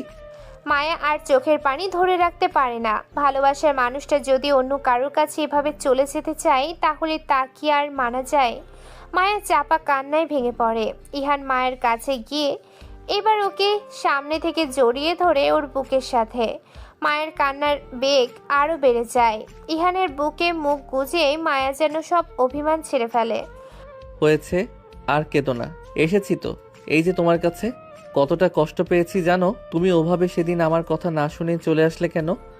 একবার আমার কথাটা শুনলে তো এত কিছু হতো না। মায়া তখনও কেঁদেই চলেছে। কথা না শুনে এভাবে নিজেকে একা করে রাখাই আমার ইগোতে লাগে, তাই আর তোমার খবর নেইনি। তুমি তো একবার ফোনও দিতে পারতে। মায়া ইহানের বুকে মাথা রেখে কান্না মিশ্রিত কণ্ঠে বলে, তুমি মেয়ে নিয়ে হাসাহাসি করবে, আমি কষ্ট পাবো, আমি কান্না করবো, আর আমি আবার ফোন দেব? এটা কেমন বিচার? আচ্ছা, সবই তো বুঝলাম, কিন্তু এই কান্না আর কষ্ট, এই নিজেকে একা করে ফেলার কারণটা তো বুঝলাম না। বলো তো এর কারণ কি, মজা করে। মায়া এখন বেশ লজ্জা পাচ্ছে। আসলেই তো এর কারণটা তো একটাই, মায়া ইহানকে ভালোবেসে ফেলেছে। মায়া মনে মনে ভাবে ওহো, ব্যাটা বোঝে না যে আমি ওকে ভালোবাসি। ওকে অন্য কারোর কাছে দেখে যে আমি সহ্য করতে পারিনি তাই। আচ্ছা বলতে হবে না। তুমি কি জানো যার জন্য মানে যে মেয়েটার জন্য আমাকে ছেড়ে এভাবে চলে আসলে সেই মেয়েটাকে, সেই মেয়েটা আমার কি হয়? মায়া ইহানের বুক থেকে মাথা তুলে চিন্তিত ভাব নিয়ে জিজ্ঞাসা ভঙ্গিতে ইহানের দিকে তাকায়। ও আমার কাজিন, মানে আমার মামাতো বোন। অনেক বছর বিদেশে ছিলাম, তাই আমাকে পেয়ে খুশিতে হাসাহাসি করছিল। ও আমার আপন বোনের মতো, আর আমি ওর বড় ভাইয়ের মতো। বুঝছো বোকা মেয়ে? একবার দাঁড়াতে, অন্তত আমার কথাটা একবার শুনে যেতে, তাহলে কি আর এত কিছু হতো? মায়া কি বলবে বুঝতে পারছে না। বড় ভুল করেছে সে। ইহানকে একটা সুযোগ দেওয়া উচিত ছিল, কিন্তু তা না করে বোকার মতো অভিমান করে বাসায় বসেছিল। মায়ের এখন খুব খারাপ লাগছে। মায়া আর চোখে অপরাধীর মতো ইহানের দিকে তাকাচ্ছে। ও মায়াবতী, এভাবে তাকিও না, মরে যাবো যে। হা হা হা। তোমার ওই চাহনি আমার হৃদয়ে ঝড় তোলে। কেন? তোমার ওই মায়াবী চোখের চাহনি আমার মনে যে প্রেমের ডাক দেয়, সেই ডাকে আমি সাড়া দিতে চাই। তা দাও না কেন সেই ডাকের সাড়া? মায়া কথাটা খুব আস্তে করে বলে। ইহান শোনেনি। কিছু বললে? আমি শুনতে পাইনি। সরি, ভুল হয়েছে। মায়া মাথা নিচু করে। ইহান মায়ের থুতনিতে হাত দিয়ে ওর মুখটা তুলে ইহানের দিকে করে আর বলে, কাউকে ভালোবাসো? মায়া ইহানের এরকম প্রশ্নে আশ্চর্য হয়ে যায়। মায়া তো ইহানকে ভালোবাসে, কিন্তু এখন কি করে বলবে? মায়া ইহানের দিকে করুণ দৃষ্টিতে তাকিয়ে আছে। ইহান মায়ার থুতনি থেকে হাত সরিয়ে ওর দু গালে হাত রাখে। মায়া ইহানের স্পর্শে কেঁপে ওঠে। মায়া ইহানের চোখের দিকে তাকিয়ে আছে। দুজনের মাঝে দূরত্ব খুবই কম। হয়তো সামান্য একটু ধাক্কা ওদের সব দূরত্ব দূর করে দিবে। ইহানের গরম নিঃশ্বাস মায়ের মুখের উপর পড়েছে। মায়া পাগল হয়ে যাচ্ছে এই অনুভূতিতে। মায়া ইহানকে এত কাছ থেকে কখনো দেখেনি। ইহানের চোখগুলো অনেক সুন্দর লাগছে মায়ের কাছে। ছেলেদের ঠোঁটও যে গোলাপি হয় তা ইহানকে না দেখলে মায়া জানতোই না। ইহানের ফর্সা মুখটা যেন মায়াকে টানছে। এদিকে ইহানও মায়াকে এত কাছে পেয়ে ওর রূপের বাহারে হারিয়ে যাচ্ছে। কি সুন্দর তার মায়াবী চোখগুলো। বড় বড় চোখের পাতাগুলো যেন মায়ের চোখের সৌন্দর্য আরো বাড়িয়ে দিয়েছে। ঘন কালো চুলের মাঝে মায়ের মায়াবতী মুখটা যেন আজ অন্যরকম লাগছে। ইহান পাগল হয়ে যাচ্ছে মায়ের রূপের মেলা রূপ দেখে। সবচেয়ে বেশি ইহানকে আকর্ষিত করছে মায়ের সুন্দর কারুকার্যকরিত ঠোঁট দুটো। ইহান আর মায়ের মাঝে এখন নিস্তব্ধতা বিরাজ করছে। কেউ কোনো কথা বলছে না, শুধু একে অপরকে দেখছে আর অজানা অনুভূতিতে হারিয়ে যাচ্ছে। হঠাৎ ইহান নিস্তব্ধতা ভেঙে বলে, আচ্ছা তোমার কিছু বলতে হবে না, কারণ তোমার ওই চোখ দুটো কিন্তু বলে দিয়েছে তুমি কাউকে অনেক বেশি ভালোবাসো। আর কাকে ভালোবাসো তাও বলে দিয়েছে। কাকে কাকে ভালোবাসি আমি? মায়া আস্তে করে জিজ্ঞেস করে। ইহান মায়ের আরো একটু কাছে গিয়ে ওর গোলাপির পাপড়ির মতো ঠোঁটগুলোর দিকে তাকিয়ে আছে। খুব টানছে ওই ঠোঁটগুলো। মায়াও কোনো এক অজানা অনুভূতিতে ওর চোখগুলো বন্ধ করে ফেলে। ইহান দেখে মায়ের ঠোঁটগুলো কাঁপছে আর ওর চোখ দুটো বন্ধ হয়ে গেছে। মায়াকে এই অবস্থায় যা লাগছে না, যেন একটা পরীর মতো। ইহান আর নিজেকে ধরে রাখতে পারে না। নিজের প্রথম ভালোবাসাকে ভালোবাসার প্রথম পরশ স্পর্শ ভরিয়ে দেয়। ওরা দুজন হারিয়ে যায় অন্যরকম এক অনুভূতিতে। অনেকক্ষণ পর ইহান ফিল করে বিন্দু বিন্দু জল ও ঠোঁটের কাছে এসে পড়েছে। ইহান চোখ খুলে তাকিয়ে দেখে মায়ের চোখ থেকে অশ্রু ঝরছে। ইহান ঠাস করে মায়াকে ছেড়ে দেয়। দুজনেরই হাঁপিয়ে গিয়েছে। মায়া অন্যদিকে মুখ করে তাকিয়ে আছে আর কাঁদছে। ইহান মায়াকে ঘুরিয়ে ওর দিকে ফেরায়।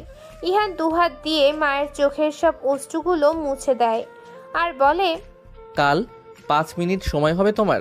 তাহলে বলতাম তুমি কাকে ভালোবাসো আর কেন ভালোবাসো। হবে, আমি অপেক্ষা করব।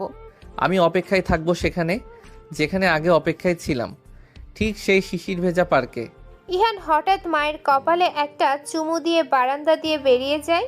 মায়া কিছু বলার আগেই মায়া ওর ঠোঁটে হাত দিয়ে অপলক দৃষ্টিতে তাকিয়ে আছে ইহানের যাওয়ার পথের দিকে। মায়ের আর আজ ঘুম হবে না, কারণ কাল কি হবে এই ভেবেই সে আজ তার ভালোবাসার সিক্ত রাতটা পার করবে। তার মনে শুধু ইহানের প্রতিচ্ছবি। পরদিন ভোরে শুভ আর রাফি ইহানদের গাড়ির পাশে দাঁড়িয়ে কথা বলছে। বন্ধুরা, কাজ হয়েছে। মায়া যে আমাকে ভালোবাসে রে, অনেক ভালোবাসে। এই মাফিয়াকেও আজকেও অনেক ভালোবাসে। কি বলিস দোস্ত? সত্যি তোর জীবনটা এবার তবে পূর্ণতা পাচ্ছে। ওকে বলেছিস তুইও যে ওকে ভালোবাসিস? তার জন্য কাল তোদের হেল্প লাগবে। কিরে হেল্প শুভ করবি না? আমার সবচেয়ে বড় দিনে পাশ থাকবি না? শুভ কি যেন গভীর চিন্তায় ডুবে আছে। ইহান তাকে ইঙ্গিত করে। কিরে বল কি ভাবছিস? হ্যাঁ হ্যাঁ করব, অবশ্যই করব। বল কি কি করতে হবে? তোর খুশিতে আমরাও খুশি। হ্যাঁ দোস্ত বল। ওই যে পার্কে আমি ওকে প্রথম দেখেছি না, সেই পার্কে কাল বিকেল 4টায় ওকে প্রপোজ করব। তোরা আমাকে সাহায্য করবি, সব আয়োজন করতে হবে। আচ্ছা দোস্ত, যেমন বলবি ঠিক তেমন হবে। তাহলে বল কিভাবে কি করতে হবে। আগে বাসায় চল, তারপর সব বলছি। ইহান, রাফি আর শুভ গাড়িতে করে বাসার দিকে যেতে থাকে। এদিকে মায়া বিছানায় শুয়ে আছে। আজ ওর খুব ভালো লাগছে, অন্যরকম অনুভূতি হচ্ছে। মায়া একটু পর পর ওর ঠোঁট স্পর্শ করছে আর লজ্জা পাচ্ছে। মায়ের খুব উত্তেজনা ফিল হচ্ছে কাল কি হবে ভেবে। কারণ মায়া জানে কাল হয়তো ইহান ওকে প্রপোজ করবে। কিভাবে কি করবে ভেবেই মায়ের মনে এক অন্যরকম শিহরণ বয়ে যাচ্ছে। মায়ের চোখে কোনো ঘুম নেই, শুধু কালকে সে বিশেষ ক্ষণের অপেক্ষায় ইহানের বাসায়। ইহান সব পরিকল্পনা শুভ আর রাফিকে বুঝিয়ে দেয়। কি সব বুঝেছিস তো? এইভাবে সব করবি, কোনো ভুল যেন না হয়। বুঝছি দোষ। কালকে সত্যি তোর জন্য অনেক বড় একটা দিন। দেখিস কাল তুই অনেক অবাক হবি। আমি এমনভাবে সাজাবো যে মায়া ভাবিও অবাক হয়ে যাবে। কি বলিস দোস্ত, সত্যি? আচ্ছা তোর যেভাবে ভালো লাগে সেভাবেই সাজাস, যাতে ওর পছন্দ হয়। আচ্ছা আমার ডিজাইন দেখিস। দোস্ত আমিও সাহায্য করব, সাধারণ আমার দারুণ লাগে। আচ্ছা করিস, তাহলে আমি যাই, তোরা সব করিস। আর থ্যাঙ্কস দোস্ত তোদের, তোরা না থাকলে আমি কিছুই না, সত্যি। দূর বেটা, তুই আসিস বলেই আমরা আসি। কি বলিস শুভ? হ্যাঁ দোস্ত, ইয়া না থাকলে আমরা কিছুই না। দোয়া করি যেন তোর কিছু না হয় কখনো। সেই দোয়াই করিস। মরতে হলে তোদের সাথেই মরতে চাই। আসুন কাল আমার যে অনাথ আশ্রম আছে ওটায় 10 লক্ষ টাকা পাঠিয়ে দিস, ওরা আমার খুশিতে খুশি হোক। আচ্ছা পাঠিয়ে দিব। এরপর ইহান, রাফি আর শুভ যে যার রুমে চলে যায়। ইহান ফ্রেশ হয়ে বিছানায় শুয়ে আছে, কিন্তু চোখে ঘুম নেই। মায়ের সাথে কথা বলতে ইচ্ছে করছে, কিন্তু এখন কথা বললে মায়া বুঝে যাবে, তাই ইহান চেয়েও ফোন দিতে পারছে না। মায়ের সেই মিষ্টি পরশগুলো ইহানের খুব মনে পড়ছে, আর এক অন্যরকম অনুভূতি হচ্ছে। ইহান এসব ভাবতে ভাবতে এক সময় ঘুমিয়ে যায়। অন্যদিকে একটি স্যাটেলাইট ফোন কানে একজন চাপা স্বরে কথা বলছে। কাজটা যেন ঠিক মতো হয়, ভুল হলে তোদের একটাকেও কিন্তু জিন্দা রাখবো না, কোনো সাক্ষী যেন না থাকে। জি স্যার, সব রেডি, নিখুঁতভাবে হয়ে যাবে। পরদিন বিকেলে ইহান সেজে গুজে নিচে নামে, তার চোখে উত্তেজনা। দোস্ত তাহলে আমি যাই, দোয়া করিস যেন ও রাজি হয়। আরে অবশ্যই হবে। আর ওকে আজ যা লাগছে না, একদম ডার্ক প্রিন্স। ডার্ক প্রিন্স না ডার্ক মাফিয়া, হা হা হা। আসলেই শুভ কই রে? ওকে যে দেখছি না। আছে, প্রপোজের জায়গা সাজাচ্ছে হয়তো। আচ্ছা তাহলে আমি যাই। আমাকে নিবি না? আমি দেখতে চাই। তুই গিয়ে কি করবি?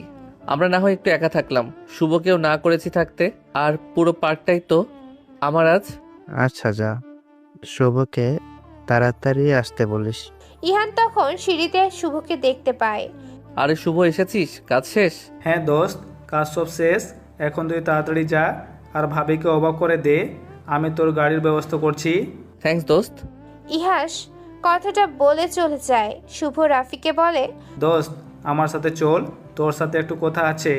কি কথা বল, আমি তো এখানে শুনবো। আরে আগে বাইরে চল, তোকে একটা জিনিস দেখাবো, চল। আচ্ছা দোস্ত চল।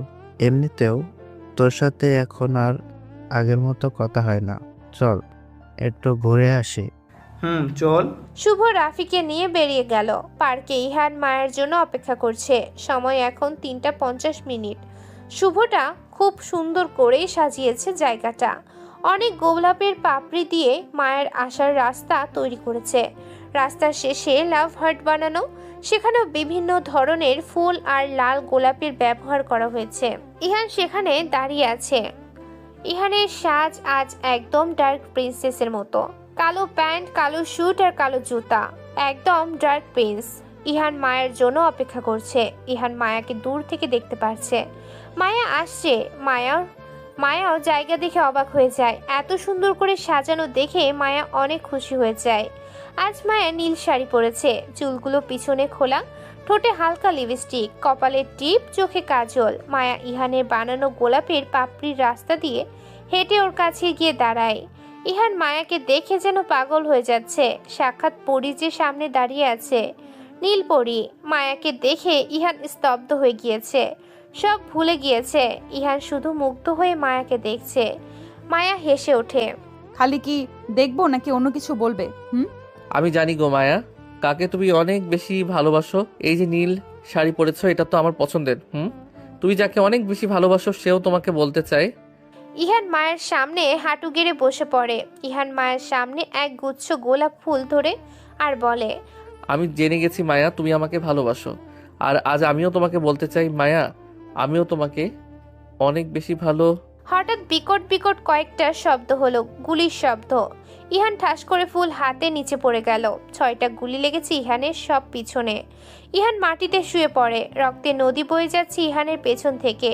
মায়া ইহানের এই অবস্থা দেখে পাগলের মতো কান্না করতে থাকে আর বলে, ইহান ইহান ইহান। ইহানের জানটা এখনো আছে, যায়নি। ইহানের জীবনের শেষ মুহূর্তে শুধু একবার বলতে চাই ভালোবাসি। তাই রক্তাক্ত শরীরের সব শক্তি জুগিয়ে সেই রক্ত লাগানো ফুলগুলো তুলে যেই মায়াকে দেবে, ঠিক তখনই কেউ ইহানের হাতটা পা দিয়ে চেপে ধরে। সাথে পিষে যায় লাল রক্তে মিশ্রিত লাল গোলাপ গুচ্ছ। মায়া আর ইহান দেখে পিস্তল হাতে শুভ দাঁড়িয়ে আছে। মায়া শুভর পা ধরে সরাতে চেষ্টা করছে, কিন্তু তার পারছে না। কি বন্ধু, কেমন অবাক হলি? বলেছিলাম না কাল তোদের অবাক করে দিলাম তো। তোর বোকা বন্ধু রাফি, ওকেও শেষ করে দিয়েছি। তোকে বড্ড বেশি ভালোবাসতো, তাই ওকেও তোর কাছে পাঠিয়ে দিয়েছি। তোদের কেন মারলাম জানিস?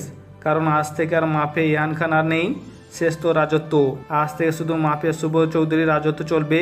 তোর গোলামি আমার পছন্দ না, তাই তোকে টপকে দিয়েছি। আর আজ থেকে তোর সব কিছু আমার। তোর মায়াকে কেন মারেনি জানিস? যাতে তুই মরে ওকে না পাস। ও তোর কথা সারা জীবন মনে করে কাঁদবে। ইহান অনেক কষ্টে জোরে মায়া বলে ডাক দিয়ে যেই না বলবে ভালোবাসি, শুভ ইহানের মাথা বরাবর গুলি করে দেয়। আর সাথে সাথে ইহান এই দুনিয়া ছেড়ে চলে যায়। শেষবারের মতো বলতে পারেনি মায়া ভালোবাসি। মায়া ইহানের দিকে অপলক দৃষ্টিতে তাকিয়ে আছে। কিছুক্ষণ পরই হঠাৎ ইহানের রক্তাক্ত বুকে ঠাস করে পড়ে যায় মায়া। আর শুভ হাসতে হাসতে সেখান থেকে চলে যায়। কিছু ভালোবাসার পূর্ণতা কোনো দিনও হয় না, হয়তো হওয়ারও ছিল না।